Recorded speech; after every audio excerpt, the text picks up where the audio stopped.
your favorite inspirational channel.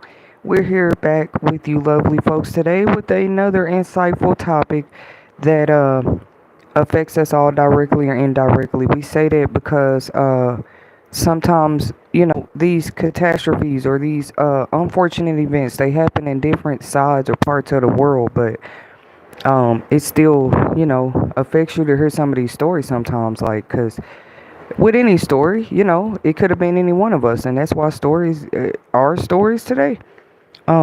We also want to make a slight announcement about. I know you guys be noticing it with my lives, like it'll show a whole of viewers, and then it'll just disappear and go to like two or three or zero, But the work must continue. The show must go on. I was just gonna say that we advise every time after I do a live, guys, I post the video. That's just something I have to do now because y'all see what they be doing with my lives. But as far as like they be trying to detach the engagement from my subscribers. That's what be happening when y'all. Some people have said they just got kicked off the live. They were trying to listen to my podcast. They just be kicked out of it. So what I'm telling y'all, when you want to hear the full topic, still chime in on the conversations, leave your opinions in the comments. You still can do that. What Miss Whitney, Arthur audio host, myself, Miss Whitney, my job is to reshare the content as much as possible because you never know who was not able to come join your live, you know what I'm saying, at the exact time you did it. But good morning, world. Happy Thursday. We're almost at the end of another beautiful week.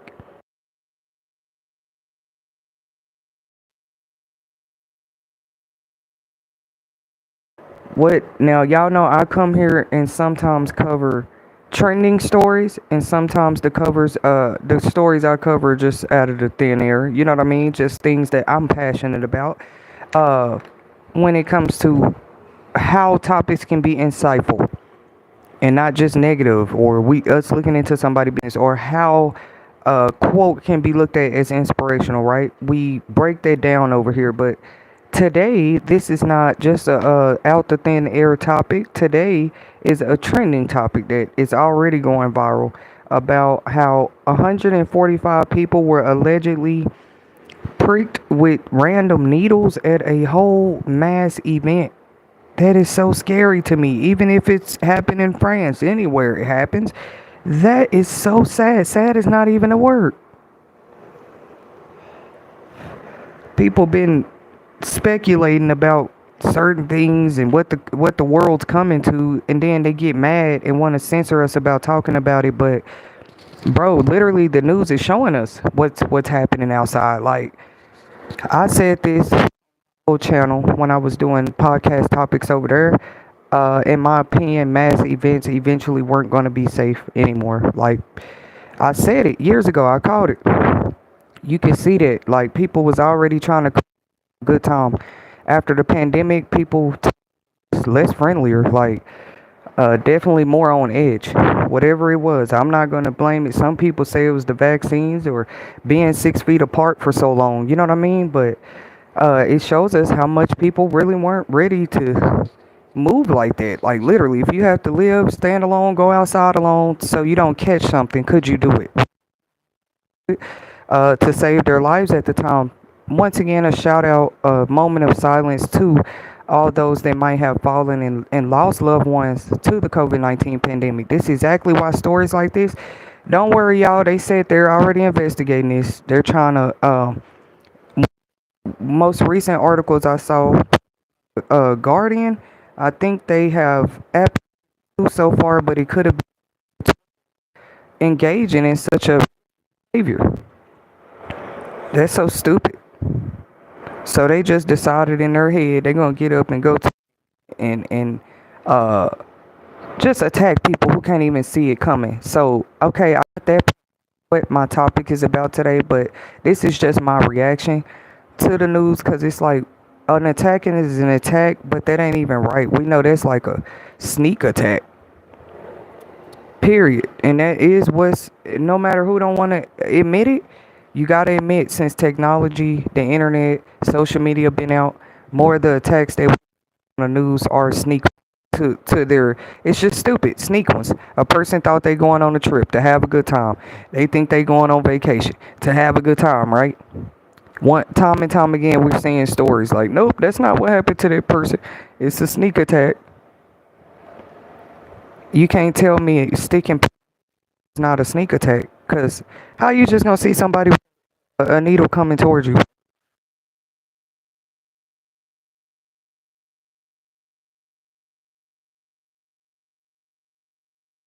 I believe, like, even in the Bible days, no matter how far you go back in history, needles were there.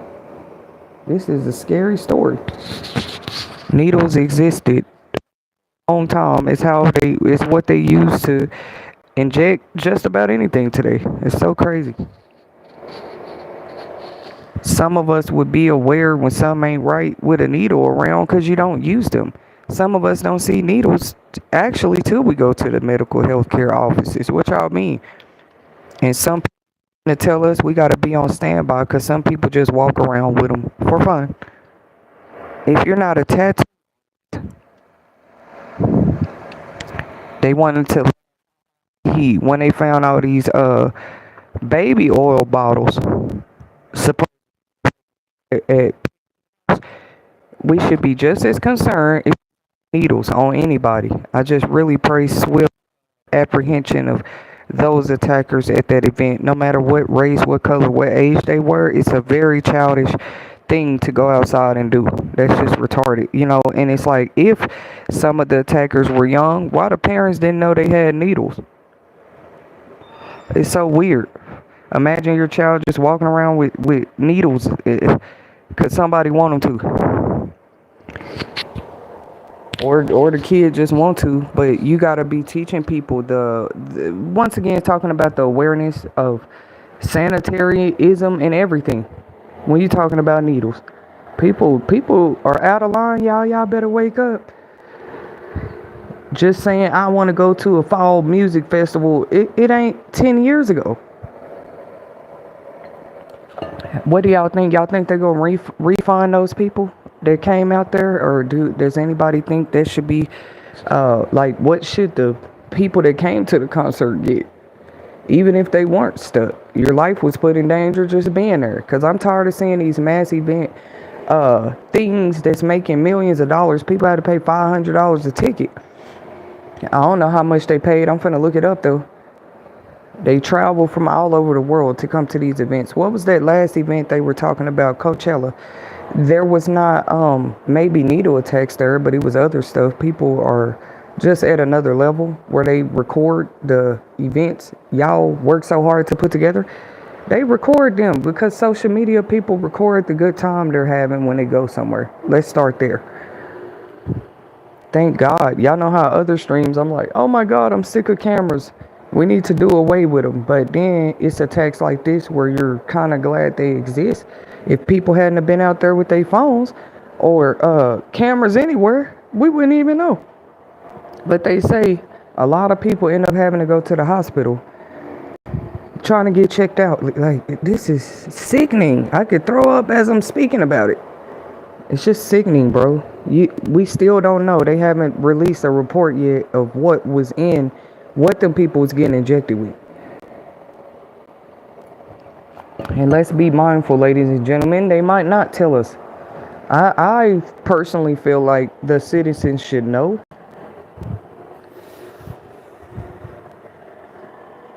Mass events have always told us a story. Tell us a little bit. What I might start doing though, I'm paying attention to what was happening to my live again. It was like 25 of y'all in here in the live when I first started, and this is what we talking about. It just says 0 viewers. Like, if all your live viewers just disappear, they trickle, like they come in and out of the chat. It wouldn't just disappear to 0. But it's okay, guys. For all of you will make it TV supporters, we're praying for you just like you're praying for us. And I actually been praying more that God bless those, because sometimes what the devil do is he try to knock somebody out the way so 10 or 20 other people miss their blessing. If it wasn't a blessing attached to it, why you don't want people hearing that person? Anyways, I've been praying for God to still restore and help bless and cover people that I was supposed to do a work. He was going to use me to do it. Ain't nobody shouldn't be missing their blessings because one minister couldn't show up to the show or one speaker couldn't come speak. God will always open another door. Once again, that main announcement is we're going to share every topic I do. Every topic I do. We're going to reshare it on the channel post. I'm also asking for you guys' support. Every time you like or share or comment on our content, not only are you showing that you're a proud You Will Make Your TV subscriber, you are also helping to share our presence, okay, at this time on social media. I never told anybody we had plans to get off YouTube or we're finna stop soon, but we encourage you guys to subscribe because there will be an expansion of platforms that I'm speaking on. Just putting that more in the light, ladies and gentlemen. Never in the world, if you were born to speak, did you stop speaking because somebody didn't like what you were saying? Or, just imagine had Martin Luther King did that. A lot of people just stopped speaking because people didn't like what they were saying. Thank you, Mr. King, for all of the great words that you did put into the atmosphere during the time that he walked this earth, okay? It's so many levels with this topic because, yes, guys, this took place in France just a little over 3 days ago. And yes, special prayers and positive thoughts and positive vibes we send that way to the victims of this very unfortunate and random attack. I just been trying not to speak on it, but even with all the news that's surrounding the attack on Iran lately, and then it's like you watch the news to try to get more information about what's going on. And one of the main things I heard the president say on one of his conferences recently was that it's just weird. Like, how can you intentionally attack something and then turn around and when they ask you for your response in the interviews, Mr. President, you're saying, well, yeah, it's just CNN. It's just the people that's not reporting it right. That's crazy. There would be nothing to report had there not been an attack launched over there. Does that mean I agree with sharing misinformation? No, I'm big on that too. Make sure your sources are reliable. But when people come to You Will Make It TV, one thing they can rely on about when Arthur Tetasheri is speaking is that she's coming from a sincere, a genuine place, and that she's a humanitarian. And I am. Let me shout this out really quick, guys. We're doing a 2025 decreasing dehydration drive right now. Okay? Well, that's the name of my water bottle drive right now.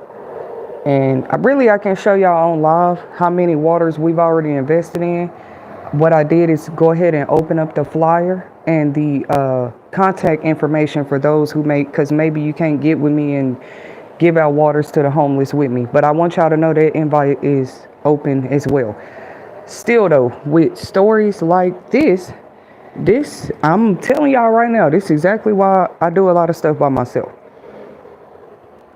Look how they flipping it. Look how the devil flipping it on everybody. Used to be safer in groups. GROUP. In like group settings. I wouldn't say safer because anytime there's a massing event, there's always a risk that if somebody chooses to act stupid out there, it could put other people's life in danger. But we've always just taught people, travel in groups. But it's like, is that even safe anymore? Literally, I judge what I'm doing and how I do it only based off of what society is doing. And that's the God honest truth with me. If you knew you was just going to go out and try to pass out waters to the homeless as a group, would you feel safe doing it? And you hearing stories of people pricking people with needles already. It's weird. They wasn't even out there passing out waters. They just was out there at a music festival trying to turn up. But man, they say the people in France right now and the surrounding areas are really on standby. They're in fear. They didn't know somebody out there felt that way. We'll just come outside with needles and stick y'all. That is so weird. But once again, getting the people to see it from my perception, like why is it that why are so many people on edge today? What would you have to be going through to just say, that's it, I'm gonna put this on the line. I'm going out here to infect a million other people. I mean, not with even a body part. Like you go get a syringe. I'm already praying for those people that their results come back as negative as possible. That as most of them can come back as negative as possible. Because you just don't know. When you don't know the person that stuck you with it. I'm going to tell y'all right now, I've never been a fighting, like physical fighting type of person. If I see somebody with a needle in their hand coming close to me, you finna get KO. I'm going to have to go Ninja Turtle on you. I'm going to at least fight. That's why that's a sneak attack, if you ask me. That's something you got to be hiding behind your back, in your pocket. And you got to get close enough to a person. Unless they just start throwing them like darts. Y'all know what dart practice is? Them sharp things you throw in the game piece board on the wall. That's these people turning into dart throwing needle users. Like, what are we really seeing here? I made a joke earlier. I said, say we're in hell already without saying it. You look up this story in France right now. It would make you think we're walking hell on earth. You know, it's weird. But yes, that's what I do here. We give our reactions. Anything I state on this stream is my opinions, my viewpoint, my freedom of speech and will here.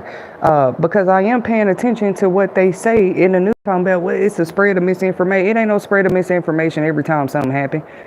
And then y'all cover the stories that you want to. You know what I mean? So, like, that's been going on. We're not finna sit here and try to make, well, the podcasters are wrong, the news story. Even CNN got called out by President Trump himself. He said that he didn't like the way they reported what happened. You feel me? Like with Iran and Israel, he don't like how they're reporting. Y'all ain't paying attention. I pay attention. I'm already hearing what they're saying. They don't like how y'all are reporting the things that are going on. But sir, however, people got to learn what's going on. That's where the problem began with me. Any broadcast trying to take over every piece of information is wrong. That's why we have more than one news broadcast for the world to tune into. You got to let that be up to people, like who they sit there and choose to get their reliable information from. I swear I would have been tired and worn out by now if I'm trying to control who each and every person is getting a piece of information from, even about my own life. So the president might have to swallow that, like, sir, none of us can do that. CNN, TMZ, they're going to cover what they want to. Either way you put it, though, people feel like that's big news. If you sat there and a lot put the U.S., people are saying they didn't want to be in a war right now. Just so y'all know, that's a whole trending topic right now. What people feel about, just the future and what might be coming next. Boom, boom, boom. I've been on some ready time because it's like, what if I had a bunch of Armageddon, end of the world, World War III rumored dreams long before all of this was coming? You know what I mean? You can't, we're going to try to control the emotions of the people through our decisions. That's very, very stupid for anybody to try to control that. When you make a decision, that's for you. Why are you worried about how we respond to it? You should worry about it because it affects the people. That's like a person who got a group of 10 friends just going out there starting fights and then coming to get the friends every time. I've always watched that type of stuff. You want to come get us every time you get in something. I was that one friend like, no, what did you do? Well, like, I got to hear the story. I'm not just going to pop up over there and we loyalty and ride with you. What did you do? Because if I knew you, you probably were involved or something like that. But I'm speaking on that for a minute because it matters to me. It matters to me. I'm not just going to go look up any news story about what happened in France. This is not one of those that you look up unreliable resources about. If I watch a podcaster, I know they're just a podcaster. That never said they're TMZ or CNN. That's up to you. Y'all waste so much time going in people comments talking about, this ain't right, that's off. You didn't get this right. A reporter can't make a mistake. A podcaster can say what they want to. I mean, this is my opinion though. Get the titles right, first of all. A author, they can say what they want to in a book. Really, unless a higher authority come tell them, no, you can't write about this. And that happens to very few people. You know what I'm talking about? They arrested a lady before that had wrote a book the whole time. The book was real. Some about how to get away with, red rum your husband. Y'all know that story I'm talking about. I think it's on Lifetime. Lifetime, by the way, for those that don't know, if you're looking for a cable channel where every movie you watch on there is a true story, that's where you go, to Lifetime. This what I feel like, just living in this generation. Like, did they know? If I'm looking for a real true story, I'm finna go to Lifetime. Sometimes BET. Netflix. Wait a minute. If you're looking for a new true story today, all you gotta do is go to social media. And look, you can trust those. They say that we all putting on a charade and show. It's stupid. Just imagine how many people, which really I'm against this. Let me speak on it. I feel like people need to stop going live. How many topics have I did on this already? People need to stop going live while they're at mass events at this point. Show us the fun you had after you leave the place. Because we know an event like that had well over 20,000 people in the space. 20,000, 10,000 people at one time. 10,000, 5,000 people is a lot. But when it's events like that, you can have well over 10,000 people at one time, off and on, just walking in and out the place. And me personally, I don't trust events like that anymore. Like, and it's really sad. We used to have fun back in the day at mass events. Like, what happened to the people? We used to have fun at parades. Like, I just feel different about mass events. I need to be able to see the whole area where I'm at. It need to be enough space. Is there an exit? People don't even pay attention to that no more. If they friends going, they want to go. It's weird.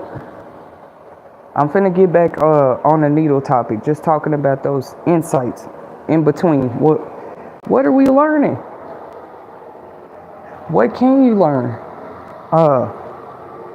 Years ago, in what was that, Buffalo, New York, some people was just shopping at a grocery store. You have to. They keep trying to detach the point of view of whether these mass events are like targeted spaces. Because if we just get to the root of it and accept that or something, it give you a better way to start looking into it to me. Like, are these, come on now, you got 10,000 people out there, so 12 people just decided they're going to stick everybody. There was no way them 12 people or whoever allegedly was involved knew all them people out there. That's what I'm saying.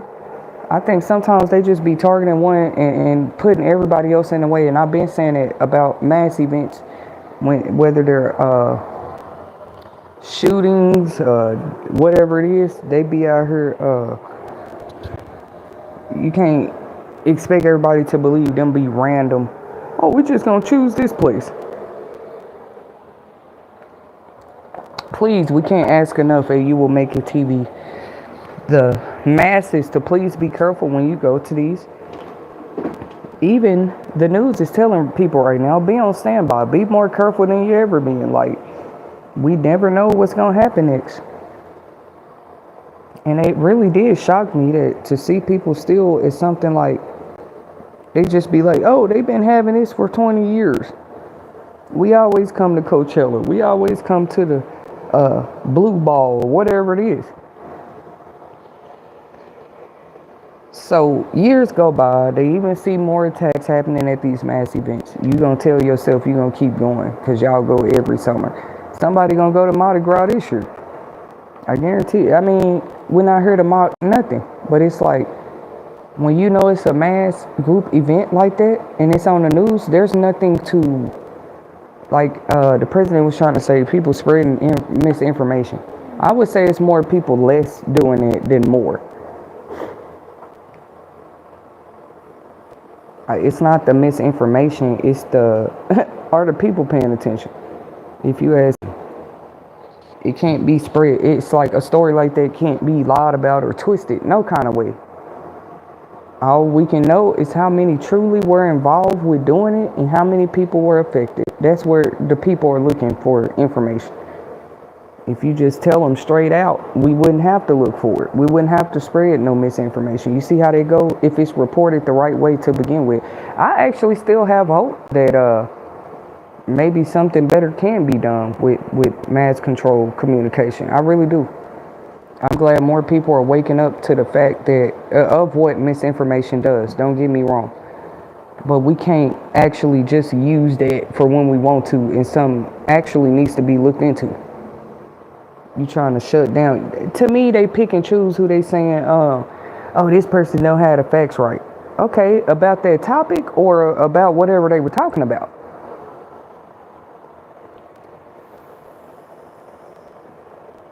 Just pay attention, ladies and gentlemen. They already easing it in there like, oh, this is the problem. People are, what? That you have a increase in media communications. Like, what did you think social media was? Ever since people can get on video, take photos, live stream, you now had a whole nother portal or avenue of media communications. Even some online colleges, I know a few of you guys that probably did online programs, you know what I'm saying, to get a license, certification, training, or anything like that. And when you own those, they also have community forums. I'm just letting people know how big media communication grew a long time ago. That's been a problem. Like, you can see 10 different people. You can test it out right now. Look up this France needle attack, right? And then it's the same story, but every news story gonna have it written a little different, okay? But they're reporting on the same story. We all know this. It's up to you who you choose to baseball game. Let me read this real quick. Okay. Because my girls might be starting softball. Y'all don't know nothing about that. They might. Oh. I'm staying on topic with this. Out of all the topics I could be talking about and find some time to come on here and get my reaction, this one deserves it. That doesn't scare you guys? Like, who is out here giving out needles? You gotta have a whole bunch of them. Maybe you don't. That's what's scary. You can take one needle and hurt 100 people, just like that news story said. 2 or 3 people have them, and it's like, now it's just how quick they moving. Cause what if it's some crazy stuff? Me as an author is actually giving me like some story ideas. Like, what if a person was going around doing it, but what they injecting people with some type of werewolf, zombie apocalypse activation needle? Literally. It made me want to write a whole fantasy story real quick, like a thriller. Really a horror, because this is scary. If some mad scientist wanted to run outside and just stick people just to see how it would affect everybody. And it's crazy, man. Y'all constantly have people that's following the law, the rules, going to work, paying taxes, doing what they're supposed to do. And then a person, it take months to find them when they outside sticking needles, because that's not even productive. That's not even productive. It's not helping society at all to go outside being unsanitary like that. So I would just say those ones that still, I don't know what to call it, but it's way past time to call somebody weird for not letting people get close to them at this time in the world. When I say close, I mean physically close, spiritually close, mentally close. Boundaries are okay. Shields and protection are okay. Because, like, you can take pepper spray, I think some of those concerts and events, though, they have to go through metal detectors. That's the thing about it. That's why I feel like I pray speedy justice for those victims. They obey the rules. They can't bring stuff. They have to leave it in their car or don't bring it at all. When you come to some of those concerts and festivals, they do not let you just bring. But like I said, you might have a pepper spray, pocket knife, or something. Even that, how is it supposed to help you? And that person got a whole needle in their hand. That's why I say if I see a person coming a little too close like that, I already be watching people's hands. I be watching their hand, they face first of all, gonna tell you a lot. Cause it's like, why you look in my direction and I don't know you? I'm telling y'all, I want somebody to comment in the chat. How do you protect yourself from a random needle sticker? How?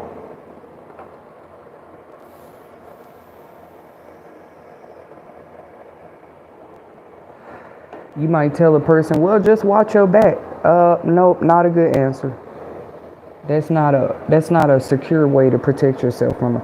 Hey, before Independence Day even come, we already encouraging everybody from You Will Make It TV, especially our subscribers, no matter how small or great, and anybody who doesn't know about our channel yet. We're sending special prayers for them, positive thoughts and prayers before y'all even go out to these events. I had I guess this is a good time to talk about it. I had a dream like 3 years ago about a specifically 4th of July season. I don't care. I'm talking about this.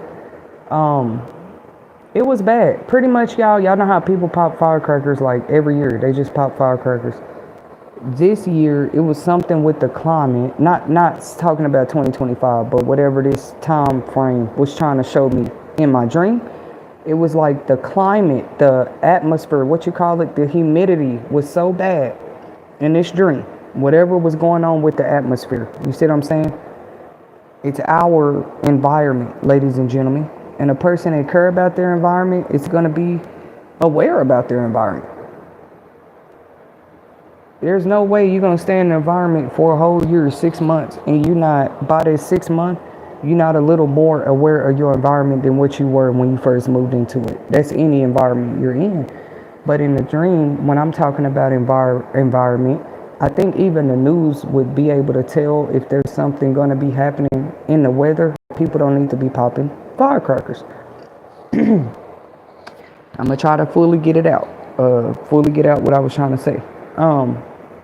It was like as soon as they was letting them off in the air, even the people that was trying to barbecue, like if you did a little bit of too much heat or fire spark, it would just start like a bigger fire. Now y'all remember I said that dream for this record. I just wanted to be on record, this video, because it hasn't happened maybe in the 2 or 3 past summers that I've seen.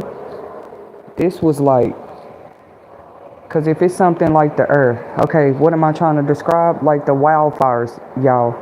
If it's hotter outside and your air is already dry and you already not getting that much rain and the sun is hotter, they already been telling us that global warming been happening.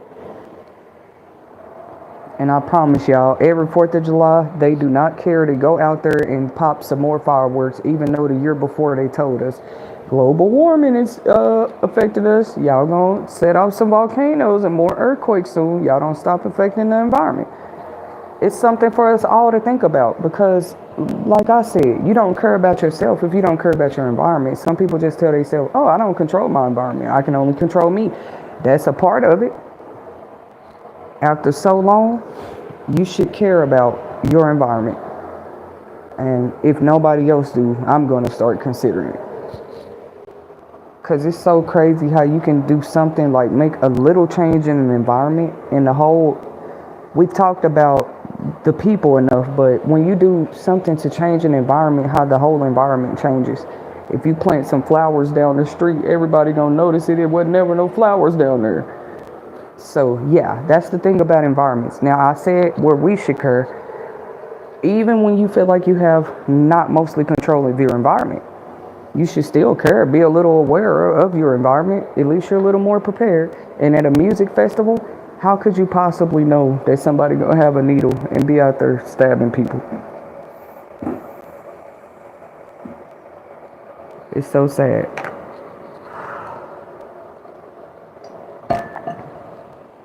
I am so angry. I wasn't even there. People are concerned, guys. I don't know about y'all, but I'm going to keep following up on this story. Because, baby, we will protect ourselves. We got to ban needles. What we coming to?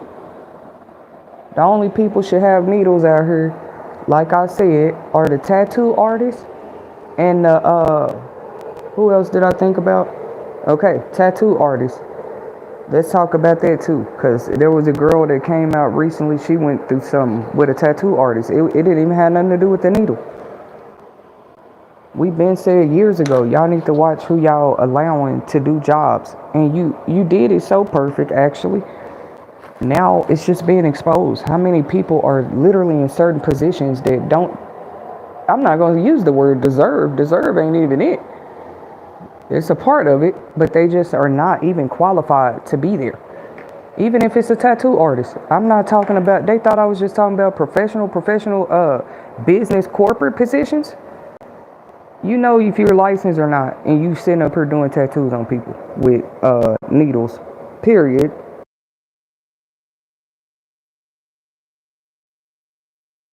It's a good time to talk about it. Y'all know the summertime is probably a big money making season for tattoo artists. Shout out to the tattoo artists of the world, actually. But it's something I wish I could have got into, actually. Probably not doing tattoos, but maybe as a tattoo model. It's still not too late. But I just look at it. You got people hurting people with needles. I wouldn't become no tattoo model right now. Make sure I go to somebody like New York Ink, the most professional I can, if a tattoo is really worth it to me. Especially one that consists of a lot of needles. Like, anyways, I said the tattoo artist, and if you ain't got diabetes, what are you doing walking around with a needle? You know how people can get pulled over and they backgrounds run to see if they supposed to have weapons? Needles should now actually be added to that list of, that's all y'all gonna do. The bad guys, everything you think of, we're gonna put up another shield or metal wall against what you're doing. As long as I believe we do it soon enough, we might be okay. Because one thing about it, an attacker has to show their hand at some point. They're gonna show how they coming. I just say, are we paying attention?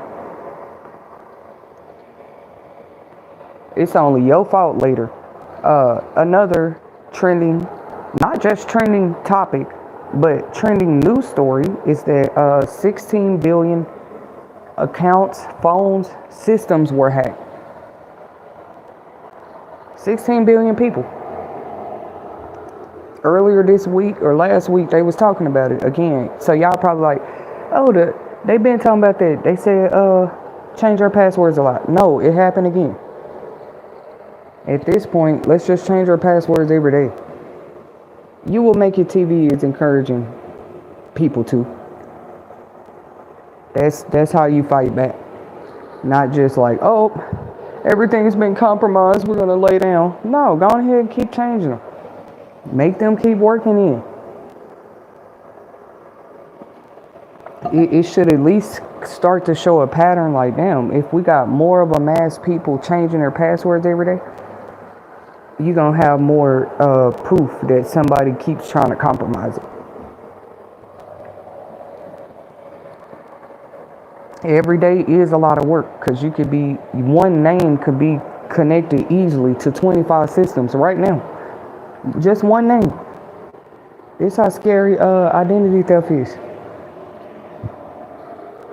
Not just banking and money institutes. That one name could be connected to all kind of stuff. And if that one person make a difference just changing their password every day, I wonder how much it would do. Every day on the clock. Now though, where is that time? Where was you using that time before? Now that you're using to change your passwords every day. Something is you're sacrificing something just to do that. Yeah, changing the password, it take like 5 minutes. But come on, man, for 25 systems every day? Maybe we should have another system that just automatically, y'all know how they'll create a unique password for you. Sometimes systems are automatically generate and do that, right? When it prompts you to make a password, it might give you a series of different numbers, letters, symbols, numerical symbols that you can use, and it always gives you the option: create my own or use this generator. I say, if you don't have the time to sit there and just keep changing it too, use those generated ones more often. What's wrong with that? At least we changing them. But one thing about those generating ones, y'all, that's why I'm bringing them up.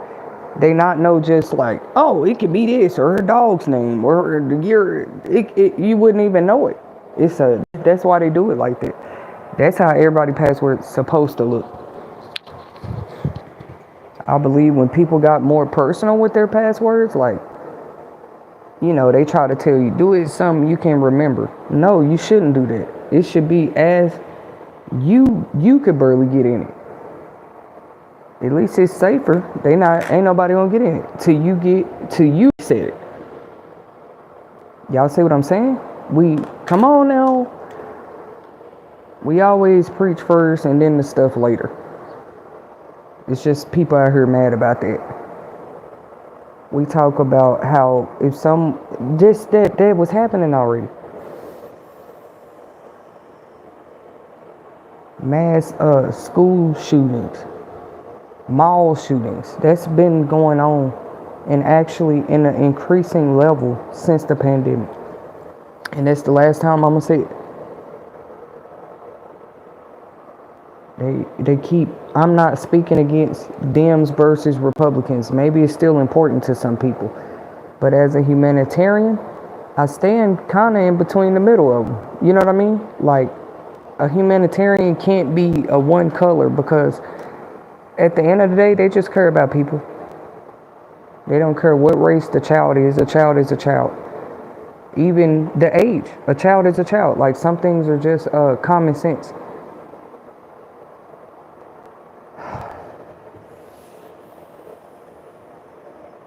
For those that just might be coming in, we're 42 minutes in. My reaction to the recent needle stabbing attacks in France. They were recent, they were random, and they were not right. Just imagine you walking your kid through a festival and she gets stuck with a needle, bro. Both of y'all do. You now not only have to find your way through the crowd to try to get to emergency services. I wonder, I got the story right here. I didn't even get to get into it. I was wondering though how many went and tried to at least say something at the actual event. Like, did they try to get a hold of security? So let's look into it. The article I'm referring to or referencing from or piggybacking off of is actually one posted by The Guardian. I like The Guardian. I like their news. I like the way they report it. And this is the name of the article I'm talking about. Arrests in France after scores reports being attacked. Scores would be like a multiple number of people. With syringes, we all know what those are, at a street music festival. There you go, right there. It's like somebody trying to make the streets just look suddenly dangerous. The streets always been dangerous. Even the drug addicts wasn't going out here just sticking people. I'm being serious too. The homeless, you don't see stories like that. These is people with homes, by the way, ladies and gentlemen. You know, you had a home, a car, you had something. If you can go get a hold of needles and just start sticking people. You weren't one of the homeless people. Them is a people that's probably well established, eat with lobster every day, looking for their next check. Is insurance scams getting this bad? There's some, I don't even know where that thought just came from, but it's a question. I'm going to find that article for y'all before I get off of here, or feel free to look into it yourself, but they are already swiftly making changes to insurance policy regulations. I want to tell y'all that right now. You heard it from You Will Make It TV first.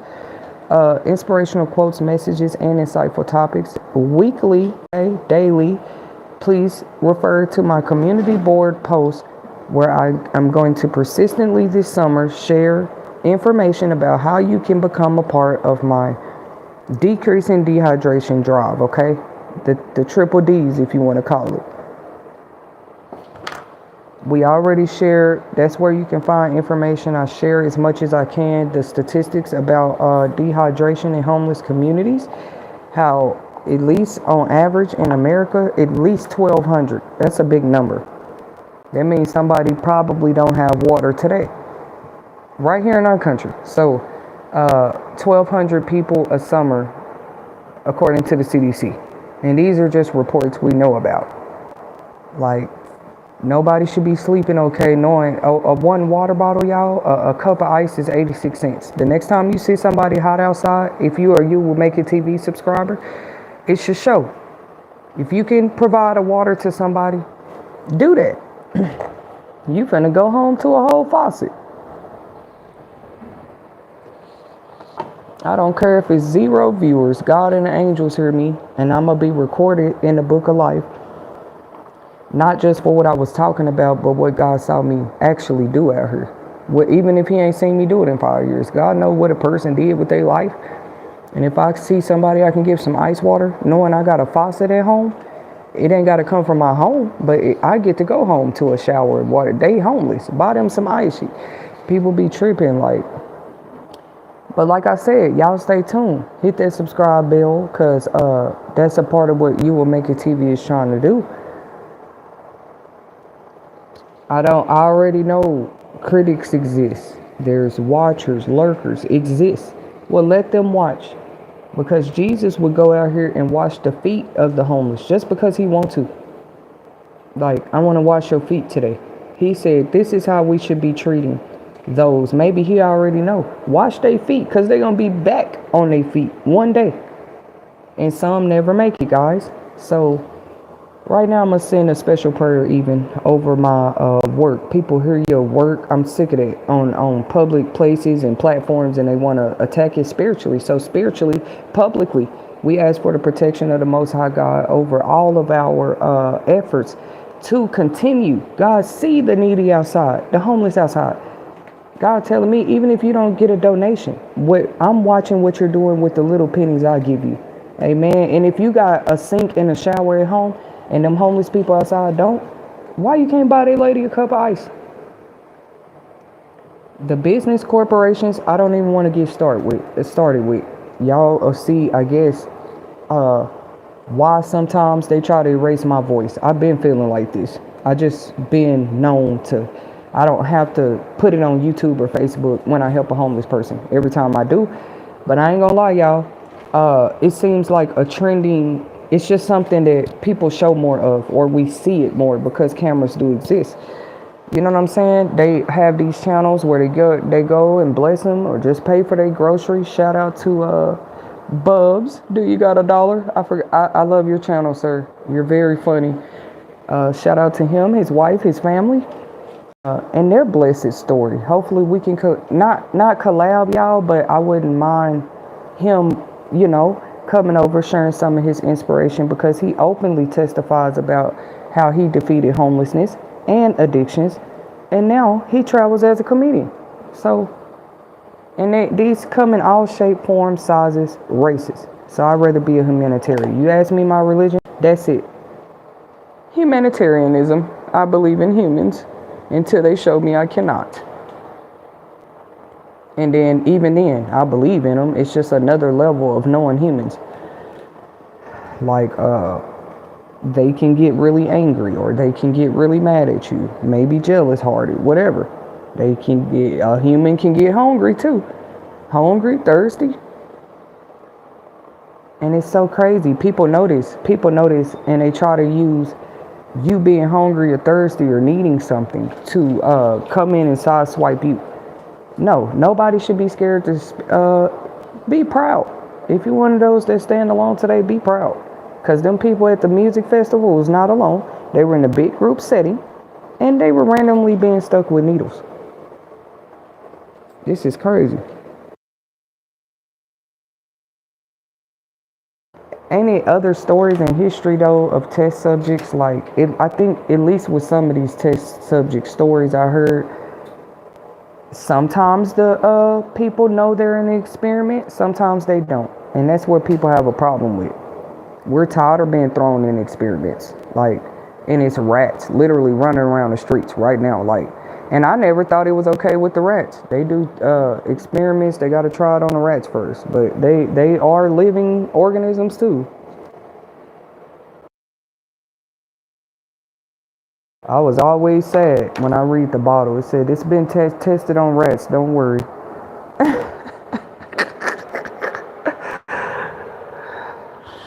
We tried this shampoo on some rats already.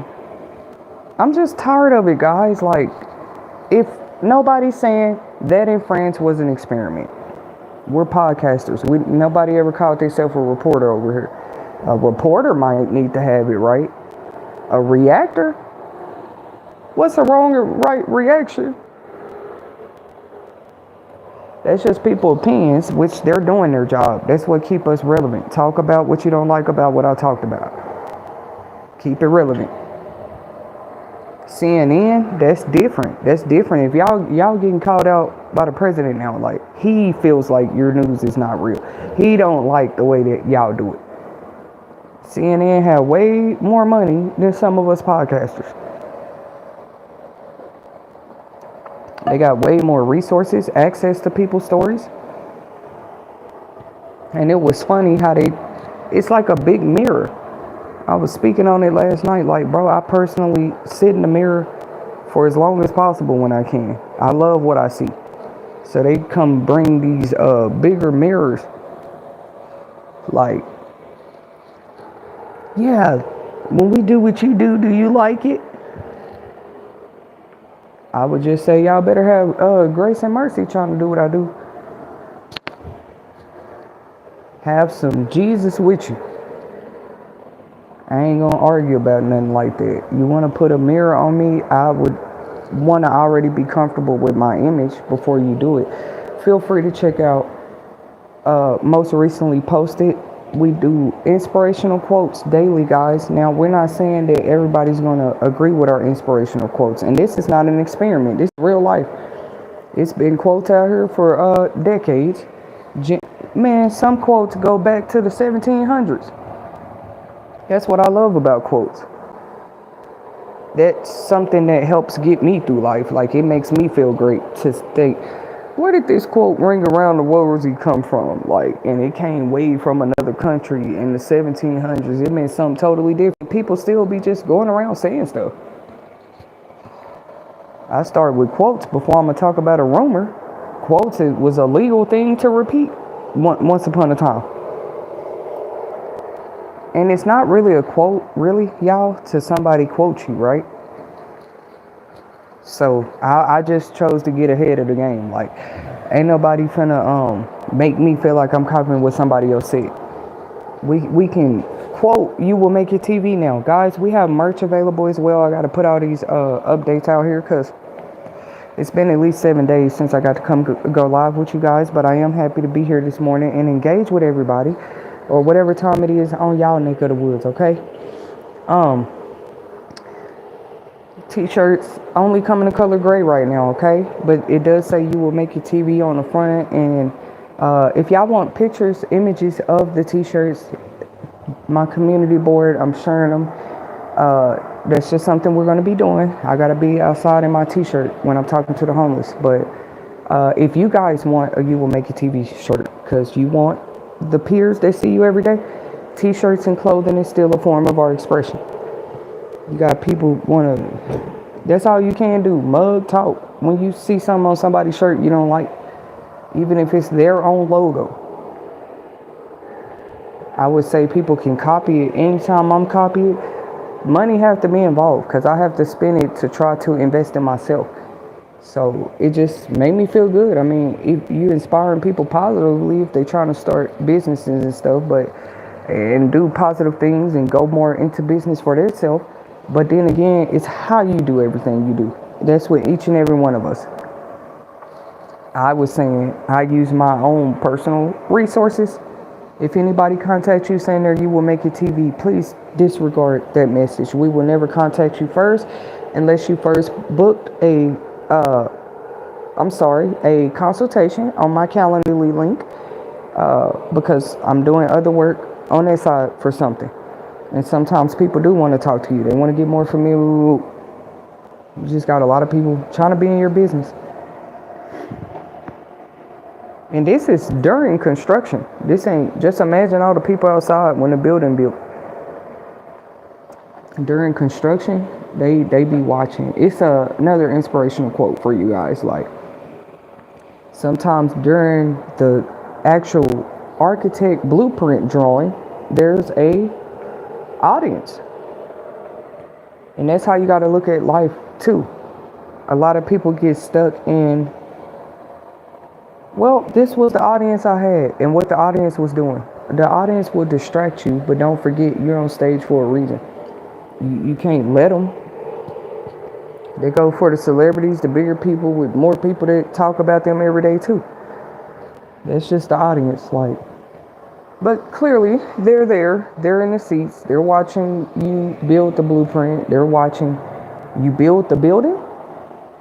And then the only thing can come after that is you outside. You know what I'm saying? You're at the ribbon cutting. When the ribbon cutting day happens, because it's coming.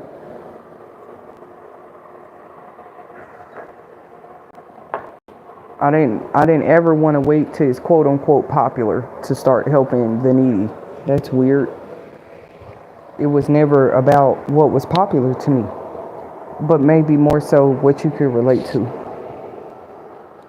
Nobody's complaining. It's just like, understand too, if a person, first of all, not just experienced homeless, let's talk about how long they was out there through each street. And going through it one time for 6 months, 12 months, 2 years, 3 months, it's gonna show. Like, it should for a little while. Maybe that person need time to kind of shape back into society, reality, they work life, they business life. You know what I'm saying? That's the transition every time you come from outside. But I did encourage you guys from You Will Make It TV. When you see somebody thirsty this summer, if they even look too hot, after what you learn about CDC statistics about dehydration, go ahead and buy them. Teach your kids to do that too. You can extend somebody a drink, some ice, like, because that's not fair to lose your life over being thirsty to me. Like, that's weird. How much water is on this earth? It's all boxed up in places they call stores or restaurants or in people's homes. That's the only place you find water, unless it's at the natural places. Y'all don't know how many people probably do. You're not even supposed to drink that water, but they got to get it from where they have to.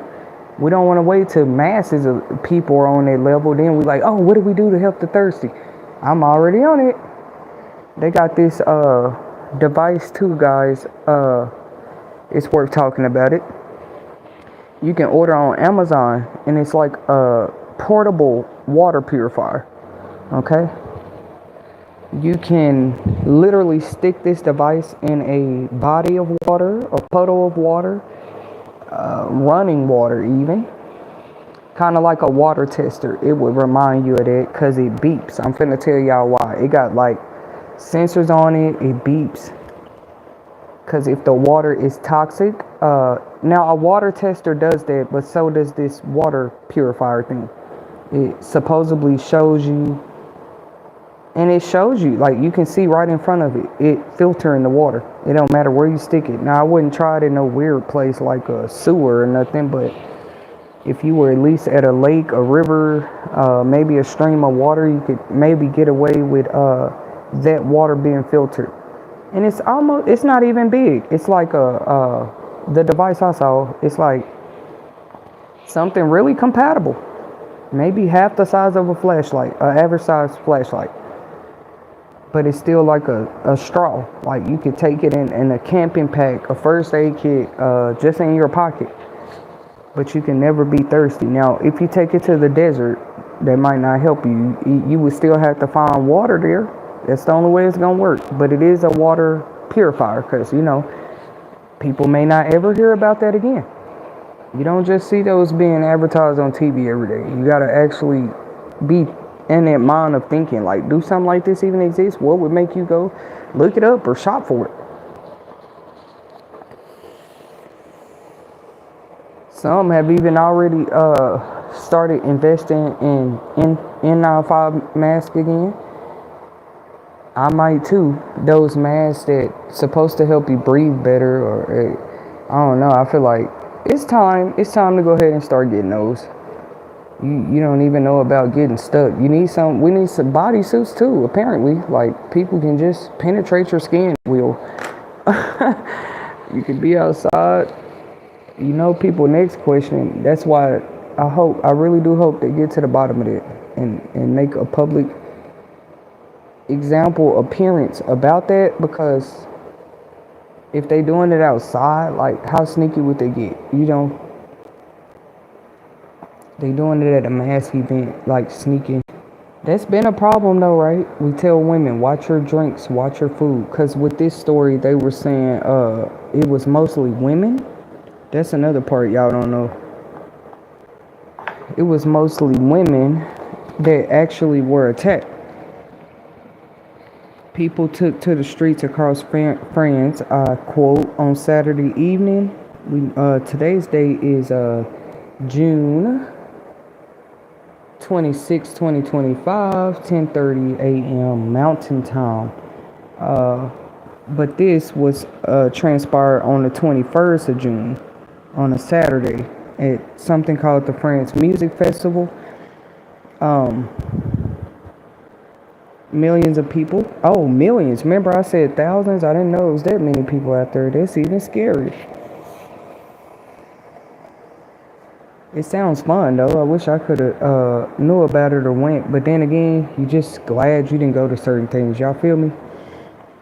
You glad you wasn't even there in the midst or whatever. The feminist influencer. So they said an influencer came out and warned people, like we are trying to do. I'm an influencer. I'm telling people already for the 4th of July, be careful. It ain't always a good time. It's not worth your life when you can have a good time at home. And then if people can't, what's wrong? You can't actually make an environment that's fun at home, something is wrong. Not even fun, just like safe is the first thing.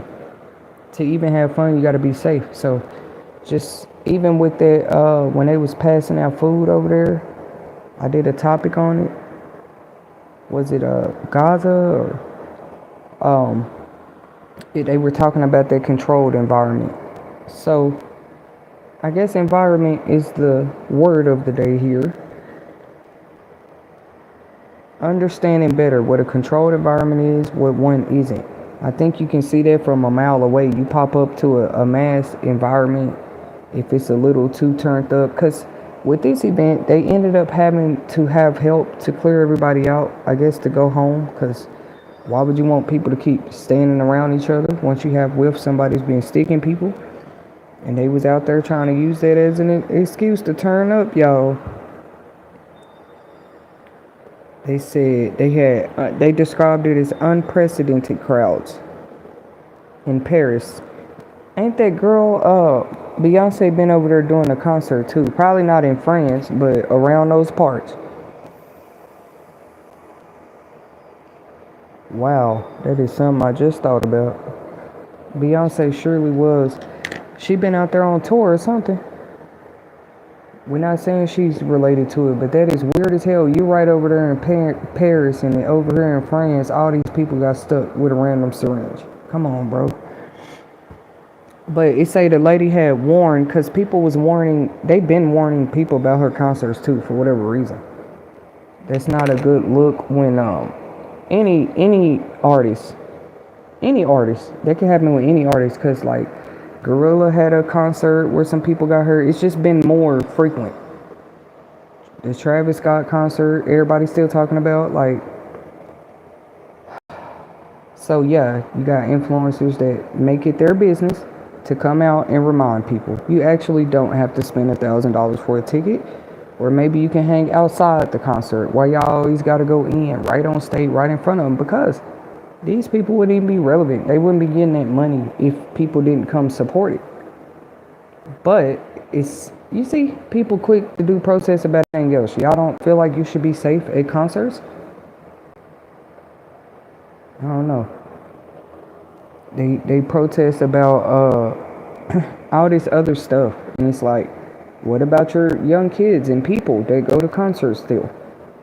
Have you watched the news? Some of these mass events and concerts and stuff been happening to them.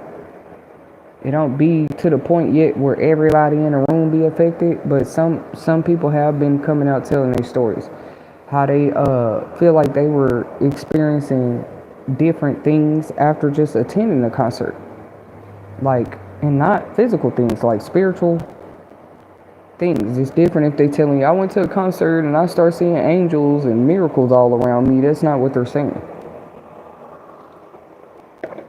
They go into concerts, come home, life falling apart. This is some people's stories already. Why would they lie? They paid all that money to go. Buying a ticket is just that, y'all. With festivals and concerts and events, transportation to get there is another part of the fee. The food, anything you're buying while you're there, the drinks. I heard some of these concerts and festivals, a water bottle can run you $8, $7, $6. People been talking about that too. I just was wondering how long society thought people finna keep doing it. They're already struggling economically. Like, they don't buy a water bottle for $8 at home. And y'all are not impressing the celebrities coming out there buying $8 water bottles. They know you had rent due next month. For those that was I'm joining the conversation about those that was talking about the Coachella. Some of them people brought their own skillets and barbecue grills and had like a tailgate, like, at a concert. I didn't say it's wrong. I thought it was resourceful. It was smart. Because most events, they are going to tell you, don't bring no food in here. Don't bring no snacks. People do it anyway. Because you can't miss it. Any like mass event or festival, they're going to have food. They're vendors. Let me call them vendors. Because it's not just food. Sometimes you might have merch. And we see it every year. People go to this stuff, pay $100, $200 for one t-shirt. That ain't got nothing to do with the concert. That's just that's just a t-shirt. But then you want to, like, I don't know, what, silence channels that's talking about it. That's their choice. If you feel like you have it, you pay rent like the rest of us out here. To go and buy an $8 water bottle, $200 shirt, talking about it's for the memory. Your memory is going to be that you were homeless because you want to go to Coachella. That's stupid. I don't know. You want the memory. Well, at least I can say I met Justin Bieber. Okay. You don't want to be homeless these days. Even him, it can happen to anybody. So, hopefully we'll come to a compromise soon. I'm not here to mess up the festival money or concerts, but we can't have fun like we used to in the past. Going to these concerts, skating rings, water parks, whatever it is, and people out here not making sure that we're protected while we're there. Mostly all these events gonna have security. How is security constantly being breached and people just coming in and doing stuff? Oh, that's another thing about festivals, events, and theme parks. Sometimes you can have your phones in there, sometimes you can't. They was talking about how Megan Thee Stallion got banned from some event they be doing because she brought her phone in there. Well, bringing it is one thing, but they was just like, she openly recorded what was going on in her. Not everything or nothing. She was just showing clips of them having fun. But I be paying attention to that because those businesses, companies, events is not playing when they say they don't want your phones and videos in there. If she can get banned for doing it, it's like what I've been seeing. Let me try to describe it. There's some type of weird competition going on. Let me tell y'all it's many competitions going on across the globe. Even with NASA, probably stuff we don't know about. Just competitions. That's the word God gave me. And then it's like anybody, I didn't even mean to go here, but competing with God, that shouldn't even be a topic I should have to talk about. But there is supposedly been a long fighting battle in the spirit of an entity actually doing just that, like competing with God. So keep up with me because I feel like I've been noticing something. Like, what if they have nothing to do with us? We talking about that first, like two probably real entities that exist that's been fighting for billions of years. What if we don't know about it? It ain't even a fight. It's the word God gave me is competition. And God ain't competing. Like, is this real? Is this real? Like, he's just him. He come peacefully and say, hey, I am who I am. I ain't competing with nobody.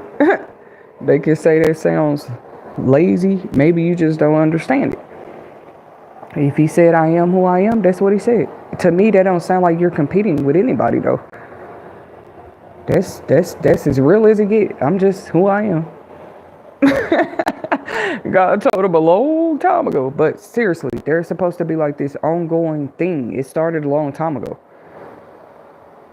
Like competition, like, because we got to understand competition and just battling the battle is two different things. Who out here just doing it? We not Pokemon, but I talked about the Pokemon and its spiritual significance the other day. Feel free to tune into other previously recorded live stream topics. I know people be wondering, do she notice what we notice? I see it all, y'all. But for example, ain't no way you record a stream 2 weeks ago and it just ain't got no more motion. Just the only motion it got was that day. I see that with every video they doing that with. If it's actually out there, like publicly in the algorithm, there's no way it's just saying stuck at 23 views. Or sometimes I even test it. I'll go watch one myself or just listen to myself sometimes. I never really talk about it if I do that or not, but sometimes it is necessary. It's a big part of this, especially my next level somewhere in the future could be a narrator or something like that. That's just something you do. And I heard how I sound in different lights too. I heard how I sound when I'm angry, when I'm happy, when I'm laughing. I don't know what other people be paying attention to, and I heard when it comes to like maybe speaking to a large crowd of people, I feel like I'm very good at it. I don't like just talking to her and she can go tell the crowd of people what I said. No, I like to talk open, like an open engagement, like, hey, everybody in the room at the same time. I don't know about y'all, but it just seems like I get a message across better because you're not just talking to one person or two people that can say they overheard you say something. No, I always like talking in group. I have no problem talking to a group setting. All 10 of y'all sit right here, right now.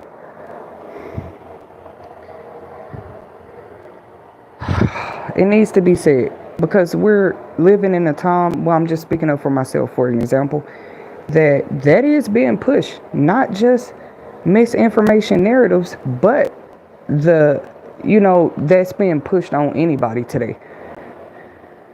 You can just say anybody don't know what they talking about, or they lying, or they facts don't add up. Because I could be wrong, but from what I'm looking at here, because I'm finna go back to what I noticed with the competition. What I noticed here is that that's why some meetings are private meetings. I'm not talking about that. Let's exclude those, you know what I'm saying, examples for a minute. But just a personal one-on-one conversation with somebody, Maybe three, no more than three there. I don't even like that no more. Like, don't relay anything for me. It seemed like you can't just relay the message how it was. See, that message probably already came with spice and fire. You done added a whole flame trying to make the rib grilled. We didn't want it grilled. I already had spice on it, and we had it baked. Deliver the message how I sent it. So, but maybe that was a part of my, actually, on the topic of inspiration for a second, how God can use your personal life experiences to actually get you right where you need to be. That's just something with this personal speaker. Like, I feel like, hey, I went through that. You just wasn't seeing it like that for a long time. But if you telling Ashley this a little bit over here, Brittany that a little bit over there, Eric that, you just think they all separate conversations, but really they could all be going back connected about what you said every time. Y'all thought speakerphone wasn't still real? You don't know who got you on speakerphone when you call somebody. That's number one. Every phone you find right now got a speakerphone feature. Three-way calls still real. And then what's crazy, each one of y'all can actually have a person on three-way. Let's say it's a conversation of two. Both of y'all can literally tap a person in on both of y'all phone. And I just, being aware of that, it's just like, okay, wherein would a person say that, okay, she gonna become a speaker because she know all that now? No, I mean, she not gonna become one. She not gonna be one. She just finna stop speaking. No, I'm not. But I would rather control the environments that I'm speaking in. That's not narcissist at all. When you got three different people listening in, like I said, you can be on the phone with two and they all got somebody on speakerphone. The whole time you just got your phone and whoever you called on three-way. Just know these features exist and people do use them for evil. It's made me more comfortable walking into my purpose, knowing that I can actually speak to a group of people at one time. I can listen to the whole group too when I'm done, like, or actually have a conversation, but it just prevents you from having to retell the same whatever that message you was trying to get across. Cause it's like everybody was there. Record me now. You want to record something? I'm right here on stage speaking, like that or something. All y'all here at the same time, 25, 30 people. Now, this is now a speaking engagement. Because this one person is trying to get a message. Or what else is happening? Like, why would 30 people be interested in your business but not interested in sitting down, letting you actually speak in front of all of them? They all seeing your reactions, everything. Every time you say something. You seeing their reaction, you shutting up, letting them speak after you say something. At least y'all was all there in one room. 30, 40, 50 people. I'm actually saying I don't have a problem with that. It's how stuff got twisted, turned, and flipped that more upset me a little bit. But you do have to be careful, not just with speaking engagement type work in regular life. That's something we talk about here at You Will Make It TV. People gonna make it. It's just like the reasons they think they're not making it right now, they haven't thought about it yet. That's the thing. This is You Will Make It TV. We don't come over here to say anything to not see people do that. Making it to you might just be eating today. Making it to me is whatever my next goal was. So no goal is small or great for us to influence or inspire you over here at You Will Make It TV. Okay? So maybe you taking the first step to actually help yourself from an addiction. That's what You Will Make It TV is here for. Knowing that the process, the construction is not going to be pretty. We're not the ones just here to watch you construct yourself so we can, I don't know, y'all, let me shut up. But we would be at that ribbon cutting. If You Will Make It TV is in your corner to stand back, like, Okay, we watched this person build. We would be one of the first ones in line at the ribbon cutting, and not just there to see them opening the grand opening. We'd be there to support them, because it matters being able to say that later, like, hey, though I didn't look like X, Y, and Z while I was building, because who's building in a suit? You gotta have construction clothes on, you got paint all over you, your hair is out of place, you got one earring on some days. You feel me? It could have looked worse.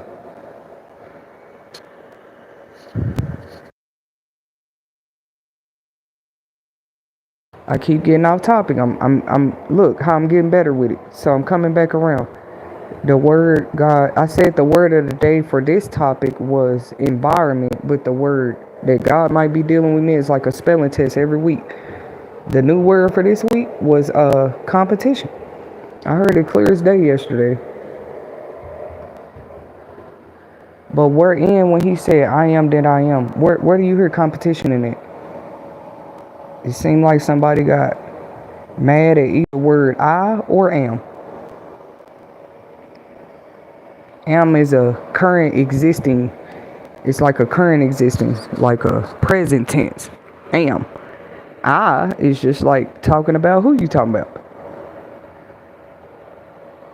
God was never in no competition. How to saying I am that I am, you competing with anybody. So that's how I'm finna respond to people too. I can speak like I am that I am. It ain't scary to people to think if he said that, he literally could be everything. Like, you think you walking down the street seeing a stranger, that's God. You think that's just a table right there, that's God. He in everything. Maybe that's what he was telling us. I am that I am. Not so it could be some great deception and he tell people at the end, yep, it was me all along. He had already said it.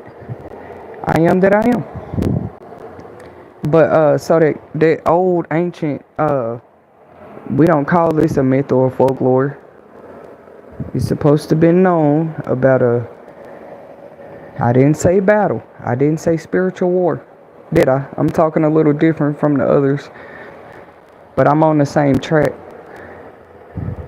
I just feel like that's why I call it insightfulness. Are we getting deep like a surgery, like precision? Don't just cut anywhere. What are you talking about? How deep are you going? How many did you find? Don't just cut there. Yes, the truth cuts, but they've been using it to their advantage. So since the truth cut, let's get a little more precise. Like that. Because God ain't never say he in a battle or war. Now, some of his people had to go to war and battle sometimes. Yes. Like real physical war. Y'all, one of my favorites is the story of Joshua that possibly the movie 300 could have been inspired. Just so people know, that was in an ancient book for, you know what I'm saying? Some of these movies, they got them from somewhere. Thor, all of it. I don't know what made Thor come to mind, but I might watch it later. Okay, so a war, a battle, I don't know. Y'all might still say that's the same thing. That's a competition. It's really not. A competition is we're getting precise here. That's a whole different type of situation. Then it's a non-ending when talking about this topic, because it's like if one side already said I'm good, I am that I am, what's really happening here? All you can do is get more creative. That's what happens in a competition. They willing to do whatever, not even to be the winner, just to look like it. I'm starting to like, God, I'm listening, because they make a lot of sense. It was like, it wasn't making sense at first. Like, God, I'm kind of half understanding. Okay, it's a spiritual war. It's a spiritual battle. We fighting. A competition, you're not fighting. You're fighting for something. But if you're not even competing, you're just fighting for what you're fighting for. The rest is just competition. That's crazy to be competing with a person's whole dream or like something they believe in. And it's definitely being said on this stream today for a reason. I believe that a war, a battle, and I'm saying this openly, like I said, it's easier for me to talk to a group of people than sit there and tell her this, him that, her that. That's where all that confusion come in. Well, she told me this, she told me that. No, you just say it open. Okay, let's get it out. A competition, a war, a battle, all this, three different things, in my opinion.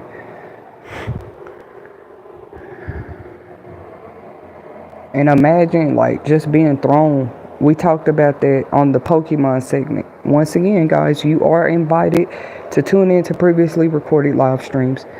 They're posted in the live section of the You Will Make It TV channel. Any channel you go to, you got your live, your shorts, your videos, and your posts. Now, in our post section, that's where you can see updates like our merch, You Will Make It TV ball caps or t-shirts, or ways you can donate to our water drive. I'm doing a little more than that on the side, so people will see. But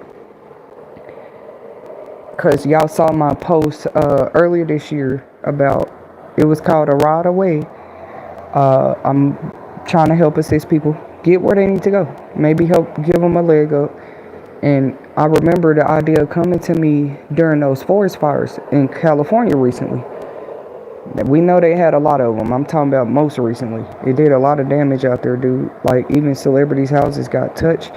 And I just wanted to do something. You know what I'm saying? No matter how small it was. So, it's going to be small when it's just you. And, like, your funds investing into something or something like that.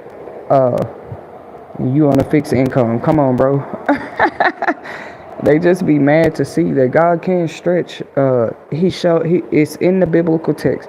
Maybe I took 2 fish, 5 loaves of bread, made it into enough for everybody. You see what I'm saying? They want you to get stuck at what you're starting with. Even tithing, people do teach different about tithing and offering, but tithing was always taught to be 10% of. Don't tell me they tried to turn tithing into something like sacrifice. That's weird. I don't think God meant it in that way, but I'm even breaking it down one time, like 10% of your earnings, giving it back to charity. You don't need taxes if everybody was doing that. You don't need no taxes. You don't need no tariffs. If everybody was giving 10% of themselves back to society without being asked, they know what their income, earnings, their resources consist of, and God only asks for 10%. If you ask me 10%, if you don't know that measurement, he talked about it in another scripture where he said it's just a mustard seed of faith. 10% is a very little bit. That's all I ask for. But they can sacrifice everything. They can sacrifice everything else. Sacrifice for everybody else. All of us, we're a little guilty of it. God asked for 10%. I was just saying, You Will Make It TV is busy on ours where we can give God even a little more, because he's done it where he didn't have to for us. But anybody who want to go Google it, that's all God asked for. This whole time, 10%, just a little love. Because when a little bit, and the devil is here to steal it from us, when a little bit is gone, you are now a new person. You have no more love. Where's the light? You couldn't even give 10% to society. That's why I never hate on somebody that's rich. God never said that's a sin to be wealthy or well off or comfortable. But I do pay attention, like, hey, when they're in that position, like, how are they giving back in the community? Because even negative on the ones that have less than you, that's not giving back.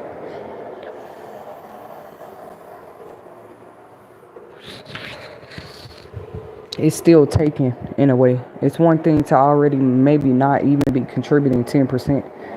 And I'm not doing is close to wealthy right now, right? But did you give a kid a drink where you could? Maybe $1. Pay some kids to take your trash out. Give them some dollars. You know what I'm saying? Help be. You ain't gonna do nothing with that $10 anyway. Probably use it for this and that. Help 10% of the kids outside that might not have a parent. You know what I'm saying? Go to the local orphanage. And let me tell y'all right now, orphanages and stuff like that do not shut down because it's a war. Because there's a little unrest. The people that's in the hospital still have to be there. The people that still was there getting psychiatric evaluations and mental health help.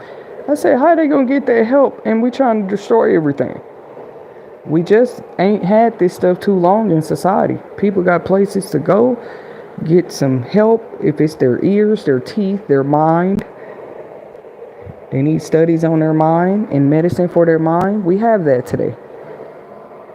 But how you writing up a list to send them all there and back to that competition where you always got a villain somewhere trying to let them people go get help. People we ain't never seen get help because we never had these resources before, right?